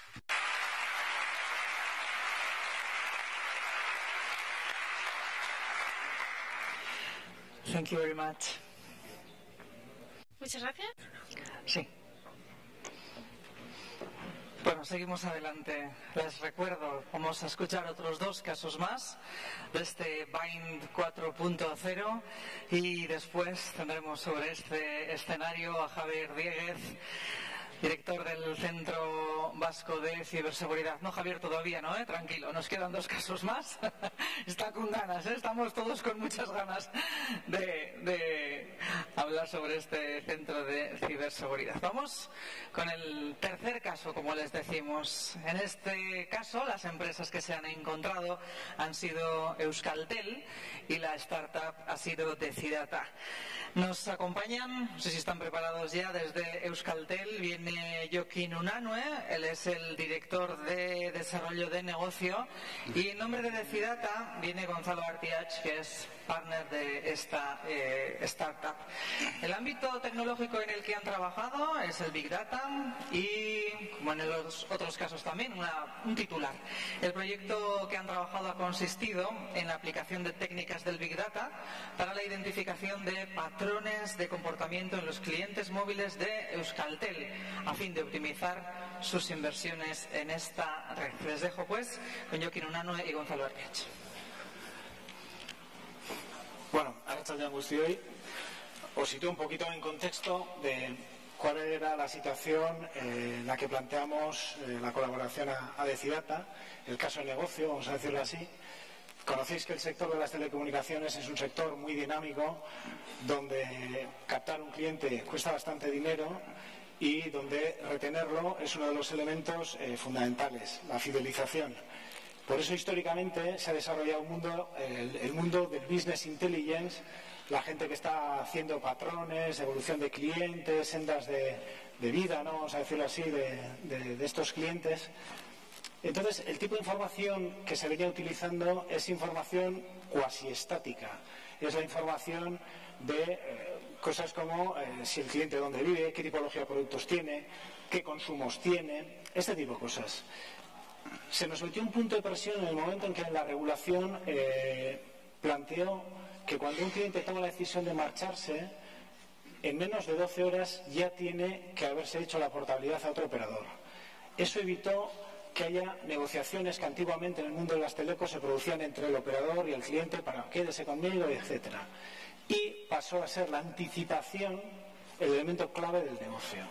Eso ha hecho que se hagan un montón de analíticas para predecir el riesgo de que un cliente se marche. Este mundo lo venimos trabajando con tecnologías de business intelligence clásicas, data mining, y en paralelo, en el caso de Euskaltel, somos un operador de red, somos un operador de diferentes tipos de tecnologías, y de cara al mantenimiento preventivo, otro equipo de trabajo totalmente diferente, lo que venía haciendo es sensorizar la red, y en este caso con más de 500.000 sensores que hay en la red de Euskaltel, desde los equipos que se colocan en casa del cliente o en puntos de la red, y con herramientas de Big Data que tenemos, las utilizamos para nosotros mismos, pero también las ponemos a disposición de nuestros clientes para todas las plataformas nuevas de IoT del mundo de la industria 4.0, machine learning, etcétera, pues prestamos este servicio a nuestros clientes, muchos de ellos en una fase muy incipiente, muy inicial, y que quieren hacer pruebas pues con gente cercana, etcétera, pero lo utilizamos para nosotros mismos. Y nos está dando un resultado espectacular, que es la predicción de las averías con mucha anticipación. Entonces, ¿qué ocurría? Pensamos en un momento dado. Este tipo de cosas de Big Data, con cálculos en tiempo real, datos masivos, más de 350 gigas tramitados cada día que recibimos de más de 500.000 de sensores, ¿Se puede combinar con la analítica clásica de negocio para ver si hay patrones comunes que nos lleven a predecir bajas combinando usos de este tipo de equipamiento y patrones de consumo? ¿Qué ocurría? Clientes, áreas de conocimiento muy, muy diferentes. Y lo que decidimos es, en vez de formar a una área, sacarla de su contexto habitual de trabajo, vamos a buscar ayuda afuera, gente que sepa de todo este tipo de tecnologías y que nos diga si hay caso o no hay caso para ver si hay soluciones. Así que colaboramos con Decidata. Gracias. Entonces, bueno, como ha explicado Koldo, lo que nos pidió Euskaltel era muy claro, si podíamos dotarles de un añadido de inteligencia y conocimiento a lo que ellos ya hacían para fidelizar mejor a los clientes, que al final es la clave de este tipo de negocios. Y entonces lo primero que hicimos es crear un equipo de trabajo multidisciplinar de personas tanto de Euskaltel como de Decidata, en el que había gente de sistemas, científicos de datos y de negocios, para ver todas las bases de datos y todo lo que se estaba ya utilizando y ver qué se le podía añadir. Y en este caso, como ha dicho Koldo, añadirle información sobre la infraestructura, la red y posibles fallos que hubiese habido en la red. Con todo esto, lo que hicimos es un algoritmo de Machine Learning como un desarrollo propio y nos ha permitido poder ver patrones que de otra manera no eran tan fáciles de ver y la influencia que tienen esos patrones en la satisfacción de un usuario y en el que vaya a seguir siendo un feliz cliente de Euskaltel. Los resultados al final lo que han sido es el ahorrar costes y esfuerzos, ya que la gran mayoría de los usuarios son usuarios que están satisfechos, con lo cual sería contraproducente hacer una acción con ellos, y saber de los pocos usuarios en los que hay que hacer acciones, cuáles han sido las posibles causas y el tipo de acción preventivo, como decía Koldo, que habría que hacer. ¿Qué pasó, yo? Sí, bueno, en cuanto a la colaboración, pues la verdad es que ha sido súper enriquecedor. La verdad es que hay casos en los que trabajas con grandes firmas, colaboradores, que te lleva un montón de tiempo, les explicas todo y después les explicas, una vez que has explicado todo, te devuelven lo que tú les has explicado en un PowerPoint. Este caso, pues para nada ha sido así, ha sido muy ágil en resolución. Se incorporan know-hows que igual a empresas más grandes nos cuesta más adquirir, por motivos organizativos, etcétera. Y un tema también muy importante, ¿no? Muchas veces en temas muy punteros no terminas de saber si toda una inversión en formación, en reorganización va a tener resultado. En este caso la verdad es que los resultados han venido muy rápido, el tipo de tecnología a utilizar ha quedado respaldada.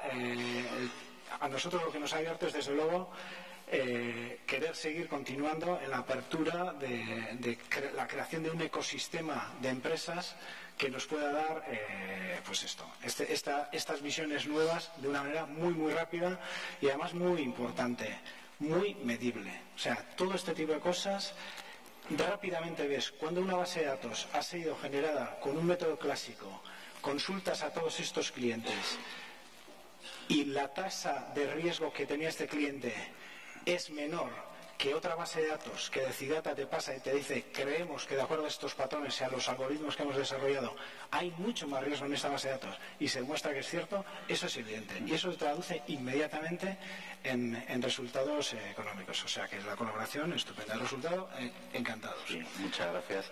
Y en ese sentido, bueno, para nosotros también ha sido pues un privilegio, ¿no?, haber sido parte de este primer año de Bind.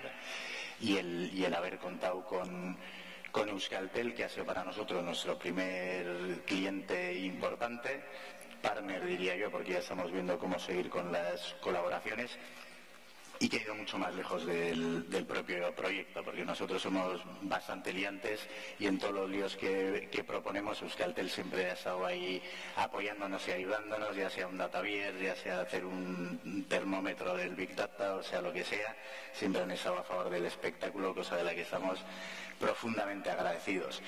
Y bueno, pues el programa Bind yo creo que es un claro éxito de colaboración público-privada.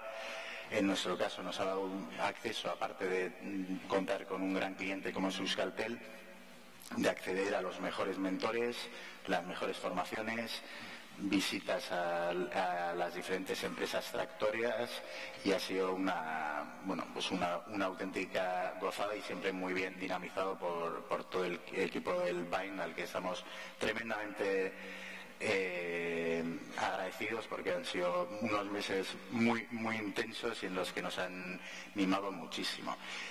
Y en ese sentido, bueno, pues tanto las empresas tractoras como a las startups que participáis, o los que estáis en el público que podéis estar pensando en futuras ediciones, que animaros a aprovechar esta plataforma a tope, a participar de todos los foros de encuentro que se abren con este programa, las formaciones, el poder tomar cafés juntos y compartir, y que te permite diferentes actores del ecosistema poder estar compartiendo un montón de actividades en unos entornos muy, muy dados a la colaboración y el ayudarse los unos a los otros, y poder, al fin y al cabo, crear una industria más sólida en Euskadi, con los mejores servicios posibles para la industria.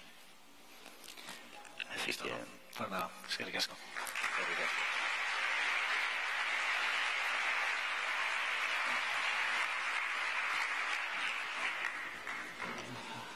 Eskerrik asko, bioi.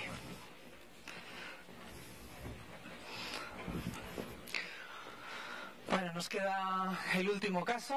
Están poniéndoles los micrófonos a las dos personas que nos van a acompañar.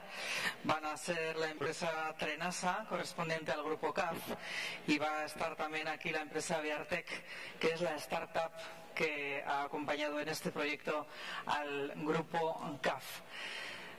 Yo ya saben que siempre voy un poquito adelantada de lo que va a suceder. Saben que no nos queda nada para terminar aquí, pero les voy a hacer una invitación. Les voy a invitar a que después del congreso, si les apetece, tomar una cerveza. No invito yo, habrá que pagarla allí, pero se organizan una vez al mes encuentros de 4.0 en Tabacalera, Conecta 4.0, así que les invito de aquí, si les apetece, un paseíto a Tabacalera, a tomar esa cervecita y poder seguir compartiendo, poder seguir trabajando este networking. Bueno, vamos allá. Trenasa, Grupo CAF, nos acompaña Luis Fernández, y por Biartec viene Pedro Muñoz, que es cofundador y CTO. ¿Vale? Vaya, aquí están. Bueno, el ámbito tecnológico en el que han trabajado es la realidad virtual, y el proyecto realizado junto al grupo CAF ha estado enmarcado en el ámbito de la formación y entrenamiento del personal, utilizando tecnologías de realidad virtual. Cuando queréis. Buenas tardes. Muchas gracias por estar aquí y no en otro sitio a estas horas, y aguantar lo que estamos aquí transmitiendo. Soy Luis Fernández, responsable de la planta de Trenasa. Es una filial del grupo CAF. Hacemos básicamente lo mismo, pero muy pequeñito. Somos como 100 veces más pequeños. Pero bueno, también fabricamos trenes y todo el tema de auxiliares, componentes para el sector ferroviario. Cuando un departamento de CAF, el Departamento de Desarrollo Corporativo, departamento que también hace de desarrollo de nuevos negocios, me llamó porque conocían este programa y me intentaron un poco transmitir en qué me podía aprovechar yo de este programa. Vimos el listado de empresas, teníamos un montón de necesidades, de retos, de problemas, y bueno, en el tema de realidad virtual nunca habíamos trabajado, la verdad que en otros temas sí, en este no. Dentro del listado pues coincidimos con Biartec, nos enseñaron unas demos de lo que hacían, nos quedamos enamorados de lo que podían transmitir, sobre todo en temas de formación, que es un tema que a nosotros, bueno, pues nos preocupaba profundamente, sobre todo en estos tiempos a partir de ahora, que digamos que estamos en un proceso de aumento de carga de trabajo, por lo cual tenemos que seleccionar más gente, tenemos que formarla y tienen que rápidamente entrar a las líneas de producción. Dentro de todas las posibilidades que ofrecía la realidad virtual, vimos una, por destacar, teníamos que elegir una, porque el programa tampoco daba tiempo para más y digamos que un poco el alcance del proyecto pues, tenía que ser pues, breve, en unos meses. Entonces nosotros, el grupo CAF es conocido, yo entiendo que la mayoría de aquí lo conocen, fabricamos trenes, esos trenes hay que probarlos luego, antes de entregarlos. Para probarlos, digamos que los trenes los metemos en unas naves especiales, nave de pruebas que llamamos nosotros, son unas naves especiales con acceso restringido, pues porque tienen alta tensión, se mueven los trenes, hay cierto riesgo, controlado pero riesgo. Entonces ahí vimos una oportunidad pues tremenda, ¿no? Sobre todo de cara a la gente que tenía que formarse, que viesen antes de entrar en la fábrica, pues pudiesen estar allí dentro metidos en esa nave y ver todos los sistemas de seguridad, que es un protocolo que hay que activar cada vez que quieres hacer alguna intervención, algún montaje, alguna cosa. Eso es lo primero. Y luego vimos también que a esta nave de pruebas, normalmente cuando estamos probando los trenes, suele venir proveedores de distintos puntos de la geografía mundial, vamos a decir, ¿no? Pues los que instalan los aires acondicionados, las puertas, los frenos, los equipos de tracción. Al final es gente que viene corriendo en un solo día, tiene que actualizar el software, tiene que hacer unas pequeñas pruebas en el tren y se van. El tema de la formación es muy importante, todo el tema de prevención fundamental. Entonces, aquí, ¿qué podemos hacer? Pues ganar muchísimo tiempo, porque cuando vienen a la fábrica es como si ya hubieran estado allí. Por lo tanto, ya saben todo lo que tienen que hacer. Y luego Pedro nos explicará en qué consiste el programa, ¿no? Pero la verdad que es un programa, para trabajar online, desde casa. Y la verdad que, son todo ventajas. Cuando nos estuvieron enseñando las pruebas de lo que iban haciendo, pues la verdad que estábamos alucinando, es que parecía que estábamos de verdad dentro de la nave, ¿no? Y sin más, casi te voy a dejar que expliques. Hola, buenas tardes. Pues sí, como ha comentado Luis, al final, lo que nosotros a la hora de pensar en una solución, pues nos fijamos en la pirámide de aprendizaje. En esta pirámide vemos que los métodos tradicionales, como son leer, oír o ver, al final tienen un nivel de retención en la gente pues bastante bajo, como vemos ahí del 10, 20, 30%. Sin embargo, ahí vemos remarcado la parte azul que es un 80% de lo que hacemos, que al final esto es uno de los mantras de la realidad virtual. Entonces ahí es donde entramos nosotros.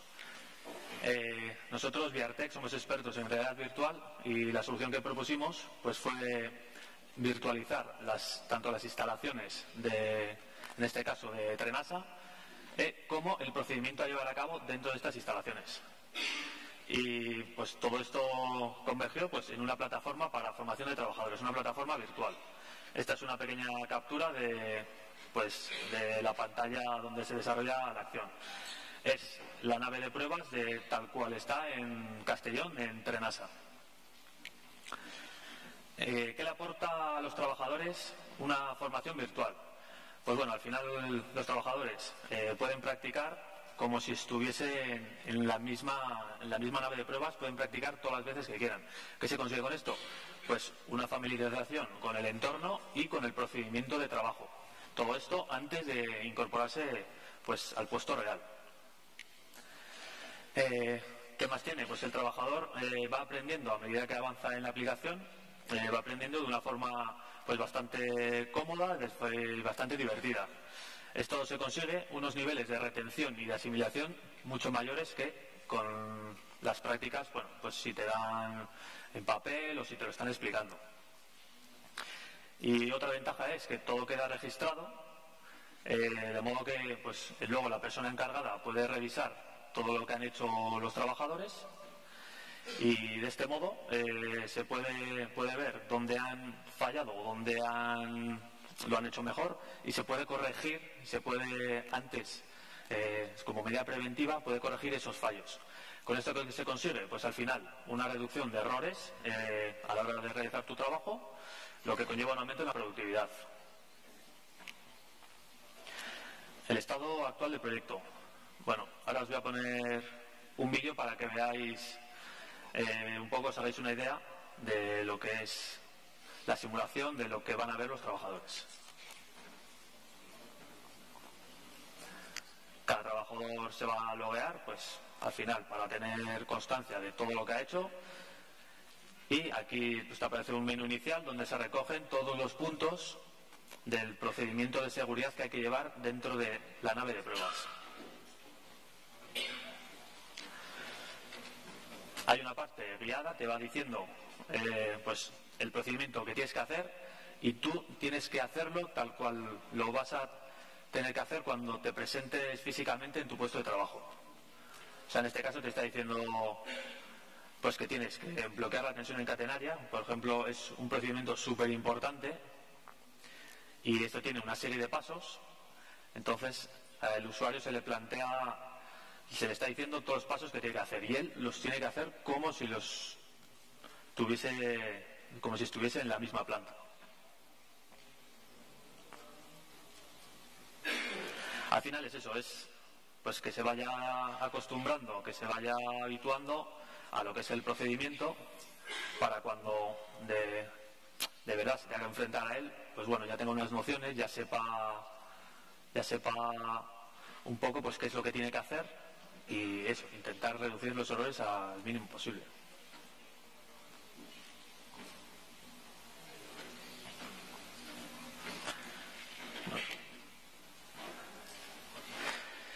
Y bueno, pues al final,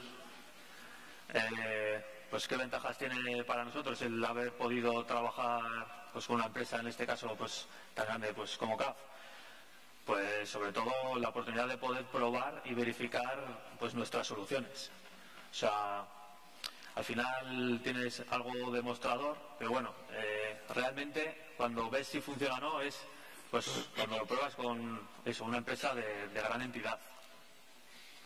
Al final también podemos conocer más de cerca cómo funcionan estas empresas tan grandes, que de entrada parece que pues como que da miedo, ¿no? Pero bueno, así te vas habituando a su comportamiento, sabes, tratamos con ellos, al final son personas que nos pusimos en contacto con Luis, que... Sí. Pero bueno, no son todo ventajas, que las grandes, como ya hemos oído antes, pues vamos a otras velocidades, otros ritmos, es cierto, tenemos que acostumbrarnos porque todos hemos empezado pues con muchas ganas de hacer cosas y ahora lo tenemos en mente, lo que nos gustaría hacer, pero es cierto que viene una empresa, una startup como esta, es una startup pequeña de 2 personas, de David y de Pedro, donde claro, que hay que darlos de alta como proveedores, que tiene que pasar unos requisitos, que quiero decir que al final las empresas grandes también tienen sus mecanismos de control y de burocracia que al final ralentiza un poco la experiencia, ¿no? Pero nos viene bien quejarnos de cuando vemos esto, porque intentamos también agilizar, porque en vez de nosotros como clientes, en vez de perseguirles a ellos qué pasa con mi aplicación, donde son ellos los que me persiguen a mí, diciéndome, oye, que me tenías que haber mandado estos datos y no puedo seguir en ese plan, ¿no? Entonces ahí reconozco que a veces pues las grandes fallamos un poquito y bueno, lo reconocemos e intentamos mejorar también, nos sirve. Sí, bueno, y nada, nosotros al final encantados, ¿no? Sí que, por lo que dice, ¿no?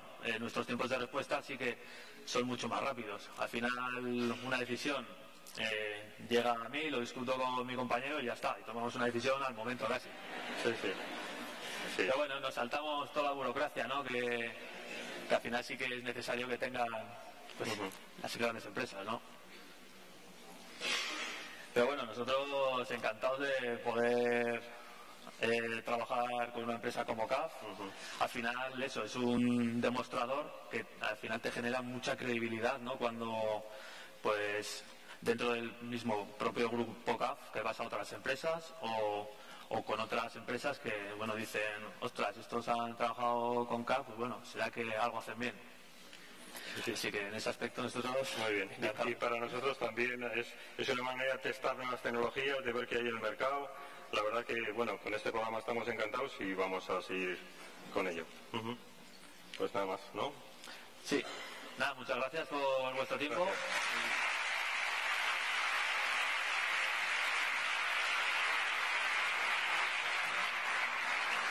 Eskerrik asko. Gracias. Mila esker. Bueno, bai jardunaldiaren azkenera iristen ari gara, iritsi gara dagoeneko. Azkeneko piezatxo bat geratzen zaigu jardunaldi osoko puzle hau osatzeko. Cibersegurtasunari buruzkoa da. Noski, vamos a hablar de ciberseguridad.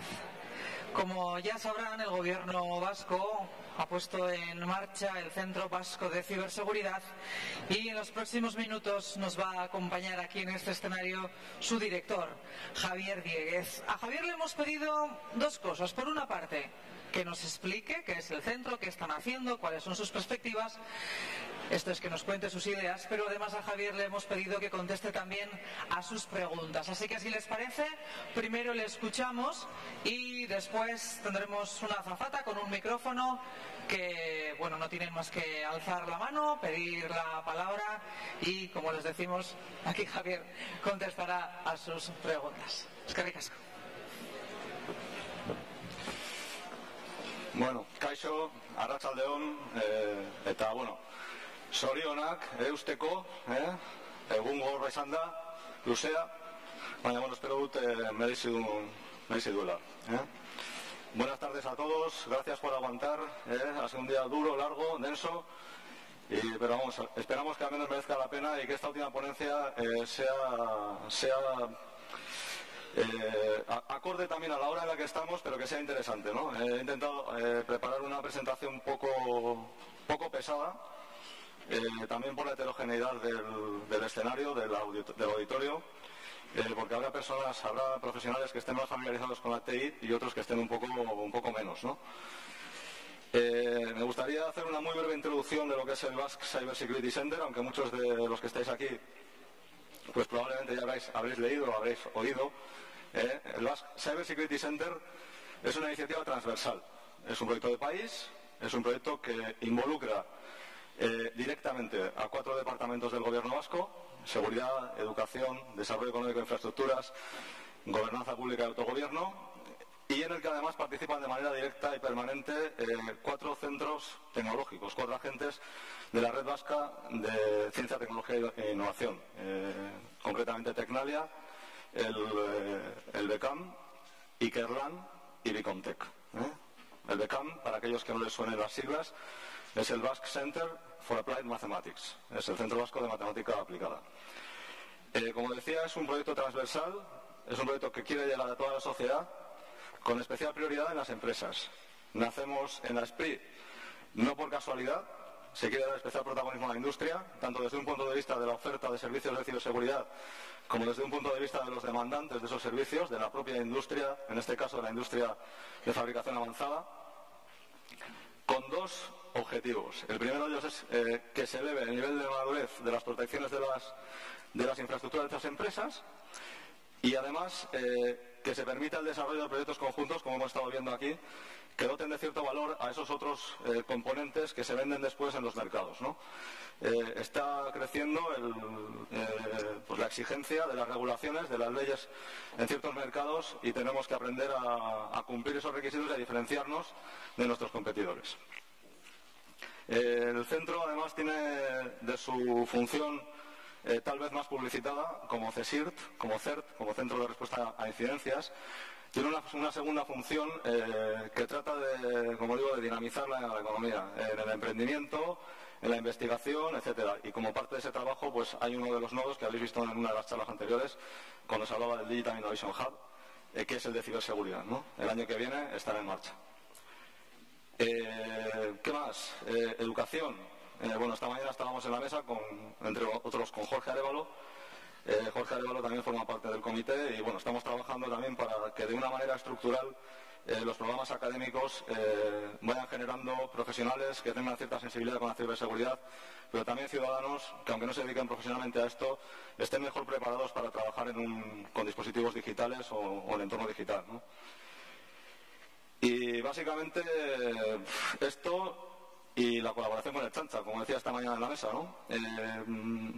Por último, y por dejarlo claro, porque a veces pues hablas con personas que antes eran mi competencia, ¿no? Porque yo estaba en una empresa privada y ahora son, yo quiero pensar que compañeros de trabajo, compañeros de equipo, pues estaban preocupados, ¿no? Oye, estos servicios que vais a dar, ¿nos vais a quitar negocio? ¿No nos vais a quitar negocio?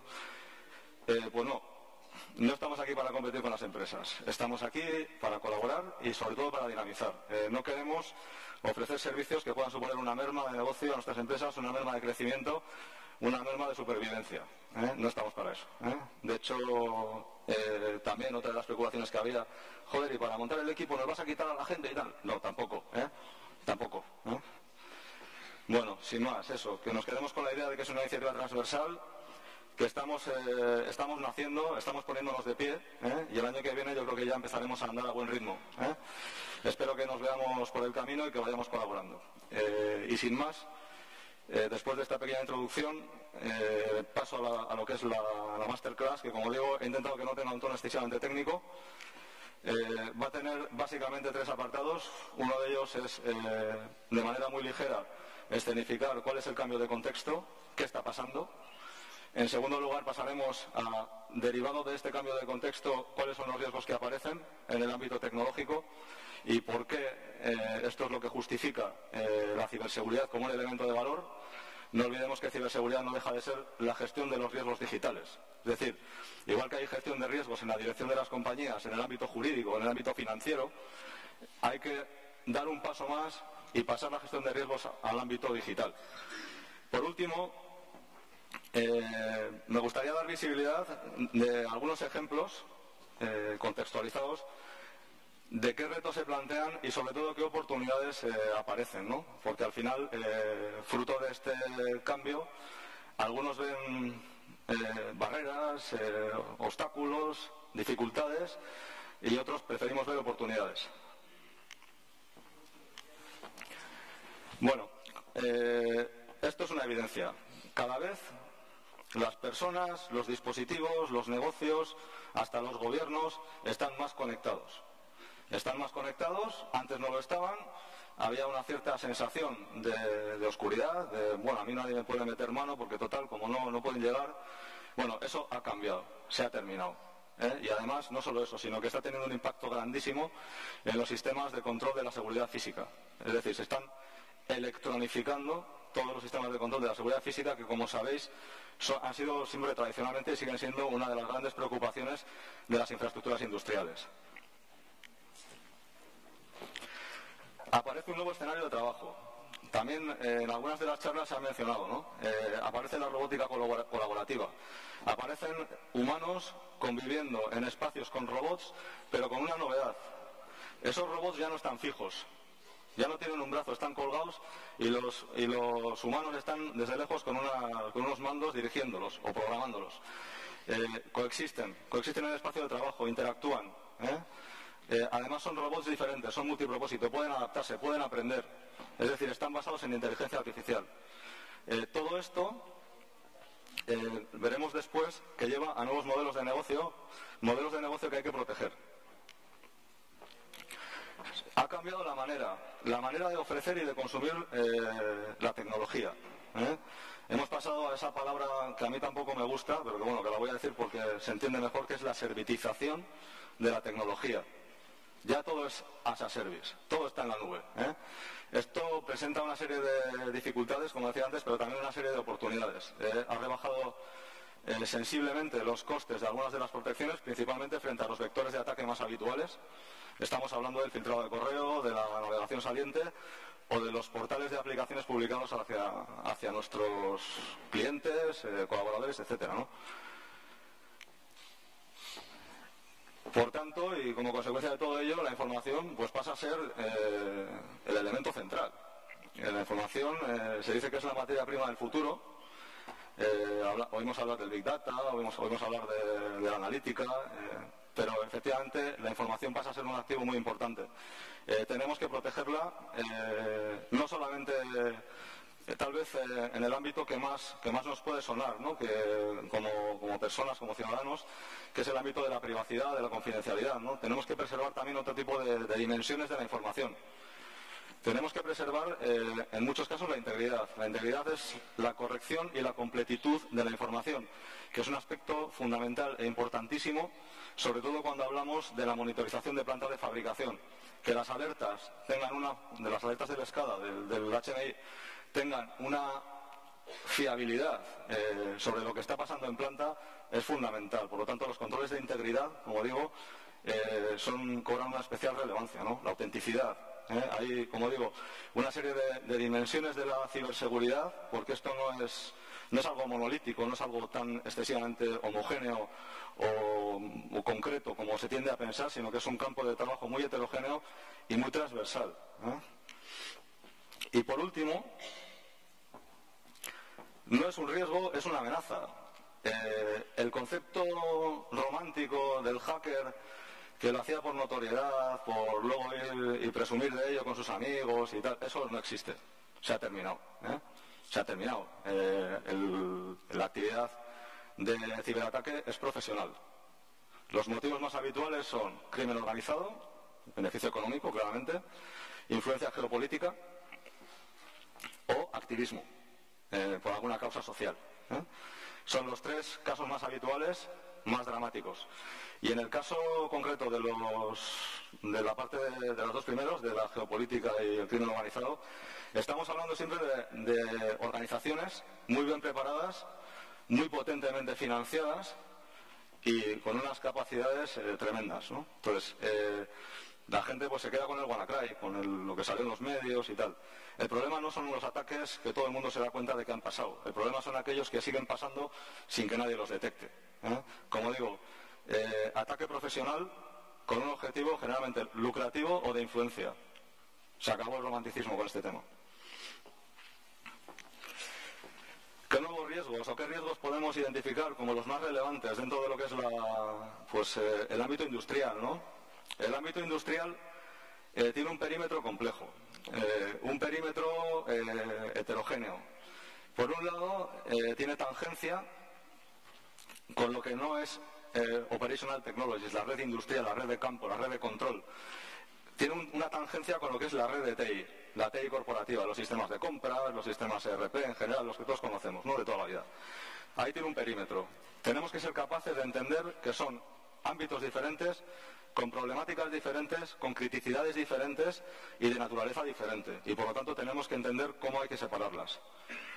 Y además, otro de los aspectos importantes dentro de lo que es la operación industrial es el perímetro con aquellos proveedores que nos dan mantenimiento. Es muy habitual que cuando se monta una planta de fabricación del tipo que sea, nos venga el Siemens de turno, el Honeywell de turno o ABB, que ha estado haciendo la ponencia antes, ¿no? Y nos diga, oye, mira, que mi planta se monta así y nadie la toca porque si no te quedas sin mantenimiento.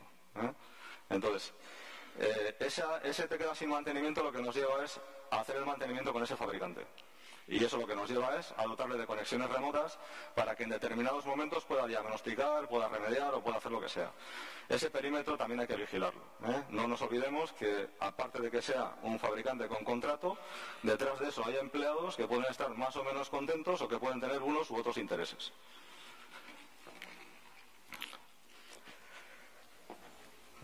¿Qué otra causa de preocupación hay importante? Estos sistemas, como decía, trabajan en unos entornos muy peculiares, con capacidades de red modestas, con anchos de banda modestos, con capacidades de proceso también en muchos casos modestas y además en condiciones a veces de operación pues muy hostiles, ¿no? Con temperaturas, vibraciones, ruido electromagnético, etcétera. Entonces, si encima a todo esto que está funcionando, que a veces tiene que funcionar en tiempo real, le metemos ciberseguridad, estamos metiendo posiblemente unos retardos, unas latencias en determinados pasos de la comunicación que puede derivar en que aquello deje de funcionar o que no funcione al nivel que la dirección de la compañía espera. Entonces, es importante tener una expectativa clara de cuáles son los indicadores de rendimiento del negocio, los KPIs, y cómo se pueden ver afectados por la ciberseguridad. Esto, al menos en la experiencia que yo he tenido, inicialmente es una causa de nerviosismo importante, pero después con esfuerzo y con algún dolor de cabeza que otro, lo que se acaba descubriendo es que al introducir estas modificaciones en los dispositivos, en dotarlos de ciberseguridad, lo que suele llevar al fabricante del dispositivo es a revisar el diseño de los estados del autómata. Ese diseño de cómo se funciona, cómo evalúa las señales, cómo reacciona, ¿no? En ese diseño lo que se encuentra son pues, el producto de un mantenimiento que ha podido durar años, que ha ido poniendo pues, cosa sobre cosa, que a lo mejor no está excesivamente optimizado. Entonces, fruto de ese análisis, de esa revisión, el excesivo o el exceso de overhead que mete la ciberseguridad se suele compensar en mayor o menor medida, a veces casi totalmente, con esa revisión y optimización de los estados. Yo en este campo sí que os animo a que con prudencia seáis valientes, ¿no? Y bueno, proliferación de dispositivos embebidos, además con múltiples niveles de embebimiento. O sea, al final los dispositivos que tenemos en cualquier ámbito industrial, no solamente de la fábrica que podemos pensar, sino un ascensor o un coche, o etcétera, son como un montón de capas de cebolla y dentro pues, van componentes y componentes y componentes y componentes, ¿no? Que tienen que funcionar juntos, que proceden de lugares muy diferentes y que además muchas veces cuando le metes el toque de la ciberseguridad resulta que claro, tú haces una implementación pues al uso, ¿no? Dices, bueno, ¿cuál es mi marco de referencia? Mi marco de referencia es este. Vale, pues entonces hago una implementación, yo que soy un fabricante, interpreto ese estándar y lo implemento. Entonces viene el operador de ese dispositivo, que es el que me lo compra, y lo va a poner a funcionar. Pero claro, coexiste con dispositivos de otros fabricantes, que pueden haber hecho una interpretación diferente de ese mismo estándar de ciberseguridad y que al establecer la comunicación no funciona muy bien, ¿no? Pues la interoperabilidad es un tema complejo, que requiere muchas pruebas y que, como decía, pues puede tener su impacto sobre todo en los tiempos de llegada, ¿no? De los tiempos de llegada al mercado y en la evolución sobre todo de los niveles de madurez de la tecnología, ¿no? Y por supuesto, como adelantaba esta mañana la primera ponente, multigeneracional en dispositivos. Si te vas a cualquier planta de fabricación de cualquier tipo de industria, verás dispositivos de los años 80 y dispositivos comprados ayer. Entonces, ese mundo tiene una complejidad pues increíble, ¿no? ¿Cómo protegemos o para qué protegemos la información? Adelantaba antes que el concepto más común es la privacidad, ¿no? Pero la privacidad no solamente de los datos personales, sino de la propiedad intelectual o de la información estratégica para una compañía. Imaginaros que estamos desarrollando algún producto nuevo o una nueva patente y alguien nos la roba, o que somos una empresa de prospección petrolífera y que alguien es capaz de robarnos dónde están lo que hemos detectado que tiene potencial de prospección, ¿no? También para la prevención de fallo. Como decía antes, todo lo que es el control de integridad, la corrección y completitud de la información es importante a la hora de las alertas, ¿no? Para que esas alertas primero sean fiables y se produzcan lo antes posible para que se pueda reaccionar, no solamente para prevenir un fallo, como dice ahí, sino también, como dice al final, para evitar un accidente. Es una planta industrial que puede derivar en muertes o en contaminación del entorno, ¿no? Otro riesgo que tenemos derivado de la conectividad es la zombificación de redes, es decir, el secuestro de dispositivos para utilizarlos como plataforma de lanzamiento de ataque. Esto, los que estéis más familiarizados con la ciberseguridad o con la última literatura que ha surgido en relación con este tipo de ataques, recordaréis el ataque llamado Mirai, que tuvo lugar en octubre del año pasado en Estados Unidos y que tumbó webs de redes sociales muy conocidas como Twitter o Spotify o incluso Amazon, ¿no? Amazon también cayó víctima de esto. Esto tiene una lectura complicada, sobre todo para aquellas empresas operadoras de servicios que tengan en su campo millones de dispositivos. Pensemos que un ataque de denegación de servicios se puede realizar o bien generando una gran cantidad de tráfico desde muy pocos dispositivos muy potentes o pequeñas cantidades desde muchísimos dispositivos, como es el caso. Entonces, esto es un tema de responsabilidad casi social o civil que las empresas que tengan gran cantidad de este tipo de dispositivos y que puedan ser susceptibles de recibir un ataque de este estilo, tomen las precauciones debidas para que esto no suceda. Y como adelantaba hace un momento, las consecuencias son las de siempre. O sea, pues estamos en un ámbito industrial, pues puede haber accidentes, puede morir gente, podemos contaminar un acuífero, podemos contaminar el suelo, podemos recibir una multa por incumplimiento de una ley, o podemos quebrar, que es peor todavía que pagar una multa. La empresa puede encontrar que no tiene camino para seguir. Yo siempre suelo decir que orientar la ciberseguridad o el cumplimiento a la ley es un enfoque de mínimos, que menos que cumplir la ley, ¿no? Algunos no pensarán esto, pero bueno, que menos que cumplir la ley. La supervivencia del negocio va mucho más allá.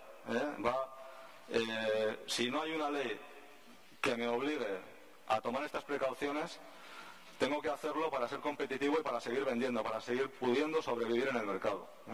Por eso decía que para mí la ley en este caso es un enfoque de mínimos. Y bueno, con todo este escenario donde todo cambia, parece que el tiempo corre más que nosotros, donde aparecen riesgos que antes no estaban, donde a veces casi no somos ni capaces de identificar cuáles son los riesgos que tiene nuestra organización, ¿qué hacemos, no? Pues por ejemplo lo que podemos hacer es reducir el gap de detección. Y me explico. El gap de detección es el tiempo que tarda una organización en detectar que tiene un ataque en curso. Entonces, la reducción de ese gap es una tarea muy compleja y de mucho esfuerzo, porque como decía antes, los atacantes cada vez están mejor preparados. Es un poco como sucede con el control antidoping. Primero la tecnología del doping y detrás el antidoping, ¿no? Pues aquí tendríamos que acelerar para que esa distancia a la detección sea lo menor posible, porque alguno de los ponentes también ha dicho que, creo que ha sido Álvaro Fraile, no se trata de intentar evitar que no pase, se trata de estar preparado para cuando pase, ¿no? Entonces, cuanto antes seamos capaces de detectarlo, antes seremos capaces de reaccionar y con menos daño saldremos del incidente. Y bueno, tenemos que prepararnos para el futuro. Acabamos de vivir en el último mes dos vulnerabilidades de dos cosas que pensábamos que eran seguras, ¿no? Pensábamos que el WPA2, el protocolo de redes inalámbricas, de cifrado de redes inalámbricas, era seguro, resulta que ahora es vulnerable, y pensábamos que los certificados de 512 bits de Infineon pues también eran seguros, pues ahora son vulnerables. Y mañana habrá otra, pasado mañana otra, y esto no va a parar, no va a parar. Lo que hoy consideramos seguro, mañana va a ser vulnerable. Tenemos que prepararnos. Tenemos que prepararnos además para darle un enfoque transversal a la ciberseguridad. Como decía antes, tenemos que evitar el enfoque de silo. No podemos pensar en la ciberseguridad de la TI corporativa por un lado, la de la OT por otro lado y en un tercer sitio la seguridad física. No, tiene que ser un enfoque transversal, con visión global e integrada. Si conseguimos eso, o lo más que nos acerquemos, estaremos avanzando, como decía, hacia el futuro. ¿Qué otra oportunidad nos surge? Relacionado con la complejidad de los perímetros, pues nos surge una oportunidad para diagnosticar nuestro perímetro. Primero, vamos a identificar cuál es nuestra superficie de ataque, por dónde nos pueden meter mano, y después, pues vamos a ver qué acciones tenemos que hacer para reducir esa superficie de ataque, ¿no? Esto pasa por un diagnóstico, claramente, un diagnóstico de vulnerabilidad, de cuál es mi estado. Pasa también por tener claro cuál es el riesgo aceptable por la organización. Es decir, el diagnóstico sería el quién soy, el riesgo aceptable sería quién quiero ser, y lo que hay por el medio es un camino, ¿no? Hay un plan de gestión de riesgo, un plan de ejecución de acciones de ciberseguridad que nos va llevando por un camino desde donde estoy hoy hasta donde quiero estar. Las personas. Nos da una oportunidad para evolucionar a las personas en su ámbito digital, sus capacidades. Como decía, no todas las amenazas son tecnológicas. Las amenazas o las vulnerabilidades se pueden proceder de diferentes aspectos. Pueden proceder de la tecnología, pero pueden proceder de la capacitación o de la sensibilidad de las personas, de su entendimiento de lo que es un riesgo digital, y puede proceder de procesos de producción mal diseñados. Procesos, entendiendo como un proceso todos los atributos que van alrededor. Entradas, salidas, es decir, información y comunicación entre procesos, que puede ser por medios tecnológicos o de persona a persona. Entonces, como decía, no todas las amenazas son tecnológicas, y lo que tenemos que encontrar es la manera de que los trabajadores de hoy, en algunos casos tal vez menos familiarizados con los términos tecnológicos o con el entorno tecnológico de la tecnología de la información, porque tecnologías hay de muchos tipos, sean capaces de adaptarse a sus puestos, y no solo eso, sino que además los futuros trabajadores vengan cada vez mejor preparados, ¿no? Nuevos modelos de negocio. Joder, pues con todo este rollo de la conectividad y de la integridad y de las... pues hay nuevos modelos de negocio, ¿no? Por ejemplo, hay modelos que van a revolucionarse. El modelo de gestión de la cadena de aprovisionamiento va a cambiar, yo creo que dramáticamente en los próximos años. Están surgiendo nuevas tecnologías que no son específicamente de ciberseguridad, aunque cubren algunos aspectos. Se ha hablado un poco de blockchain hoy. Que están muy centrados en dos dimensiones de la ciberseguridad. Blockchain está centrado en la trazabilidad y en la autenticidad. Entonces, todo este tipo de cosas, si las recubres por encima de confidencialidad, de cifrado de las comunicaciones, por decirlo en unas palabras un poco más comprensibles, se pueden generar modelos de negocio aplicables, por ejemplo, a todo lo que es la cadena de aprovisionamiento. Imaginemos el ejemplo que hacía esta mañana la ponente que ha abierto el evento, Cristín, decía pues que, joder, que las cadenas de aprovisionamiento porque son complejas, ¿no? Porque vienen de todo el mundo.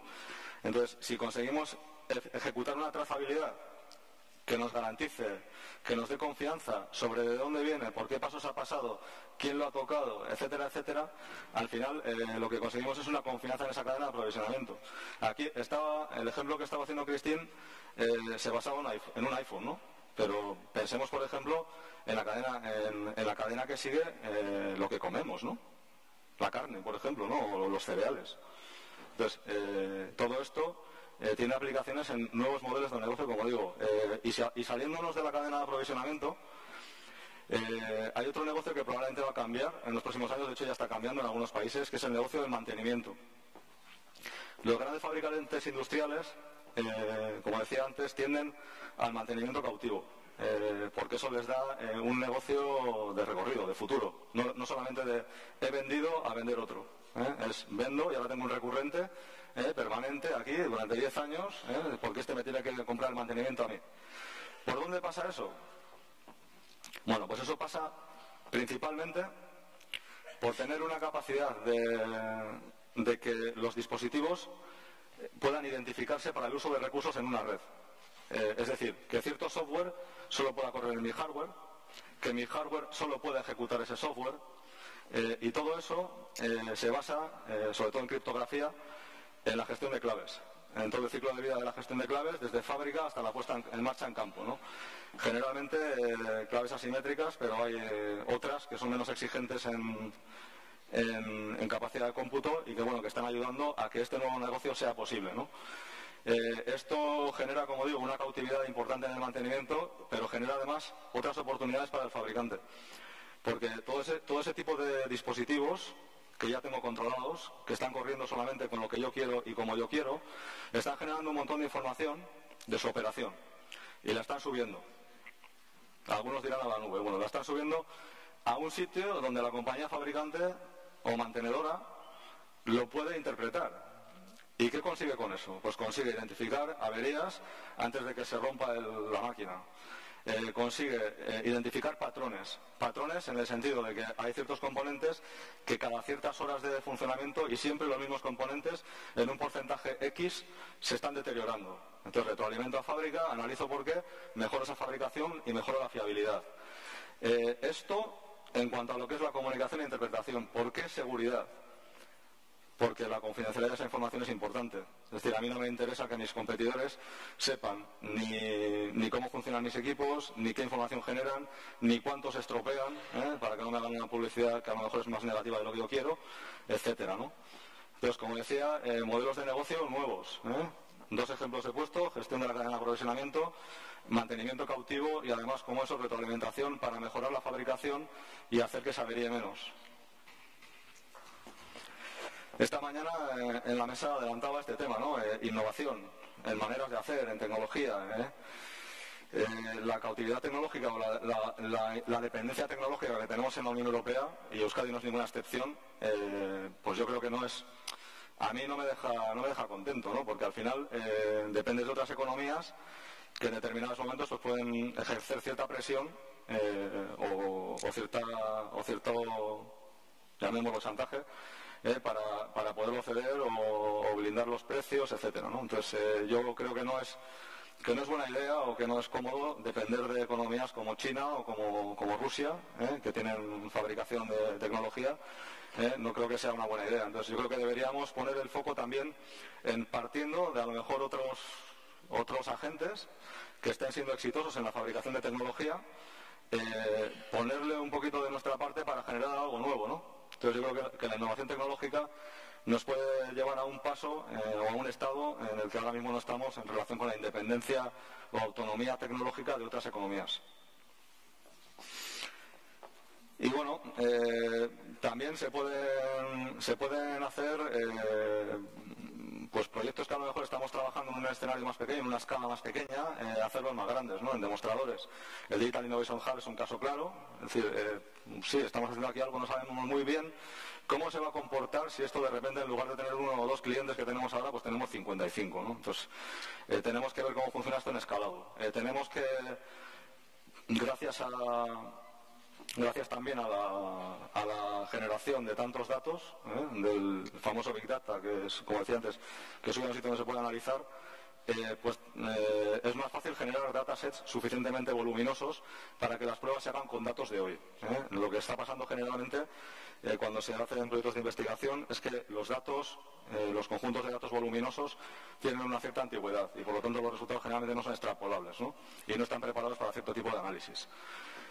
La estandarización, la homologación y la certificación es un campo en el que Europa está poniendo mucho acento. Ha puesto a ENISA a liderar esta iniciativa. Esta iniciativa que no es sencilla, especialmente en el ámbito industrial, porque bueno, muchos de los que estáis aquí seguramente trabajaréis, y habéis trabajado más años que yo seguramente en el ámbito industrial. Sabéis que la estandarización es precisamente una de las grandes carencias. Es decir, hay 57.000 protocolos de comunicación, no sé cuántos estándares ISO, ISA y no sé cuántos tipos de fabricantes. Entonces, esa carencia de estandarización al final es un problema, es una limitación, y eso desde el punto de vista del operador de los servicios, ¿no? Pero desde el punto de vista de un proveedor que quiere desarrollar servicios, que quiere ser útil a la industria, es también una limitación. Porque al final lo que busca un proveedor de servicios es la rentabilidad. Entonces, si yo, en lugar de desarrollar patrones de diagnóstico, patrones de ataque contra un solo estándar, tengo un solo estándar que utilicen a lo mejor miles de clientes, tengo que desarrollar un patrón de ataque por cada uno de los estándares y cada uno de ellos lo utiliza solo 10 clientes, a mí las cuentas no me salen.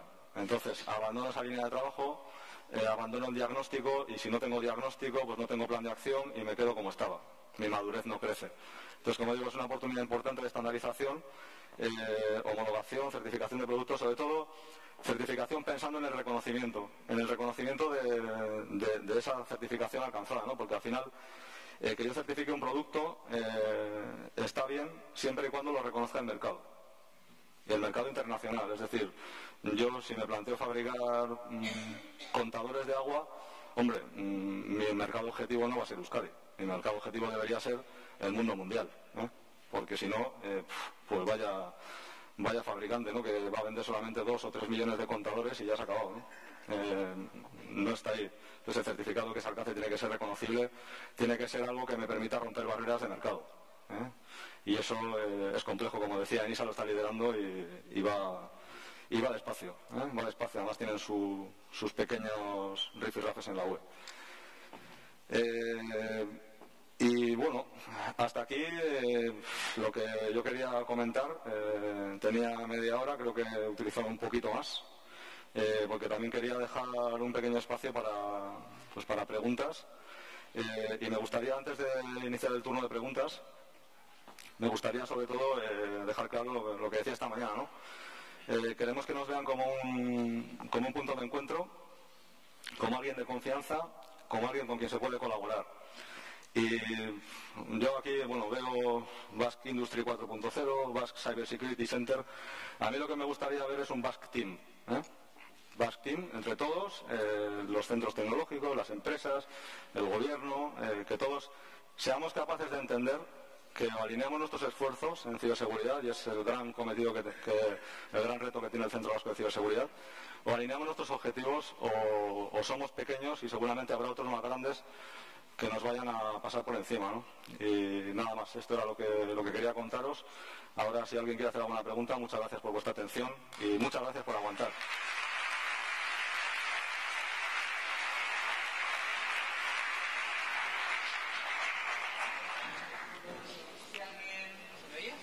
Si alguien quiere hacer alguna pregunta, podéis alzar la mano, os haremos llegar un micrófono para que tranquilamente podáis plantear a Javier Dieguez la pregunta que os interese.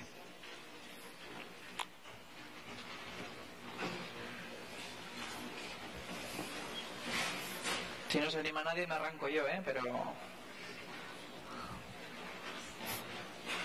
Bueno, Javier, la primera pregunta la voy a hacer yo entonces. Venga, adelante. A mí me interesa saber por qué es tan importante estar posicionados a nivel internacional. ¿Por qué es tan importante la colaboración internacional en esto? Vale. Para esa pregunta yo distinguiría dos ámbitos. Empezamos por el técnico. El ámbito técnico es que estamos en Internet.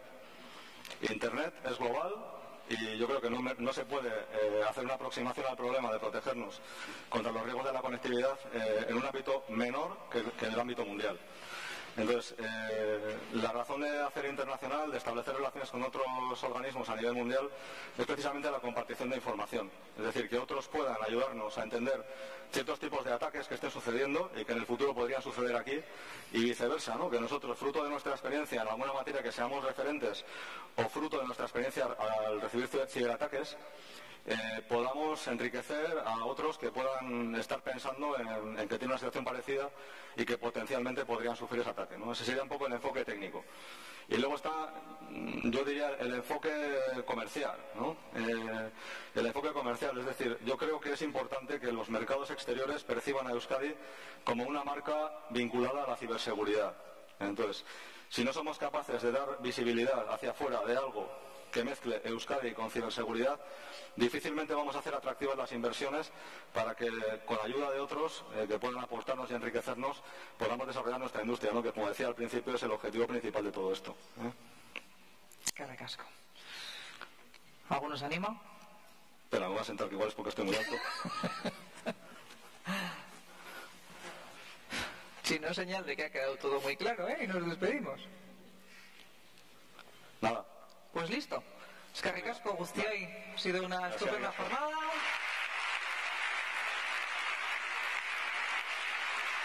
Nos vemos el año que viene en el Basque Industry 4.0. Eskerrik asko guztioi. Mila esker.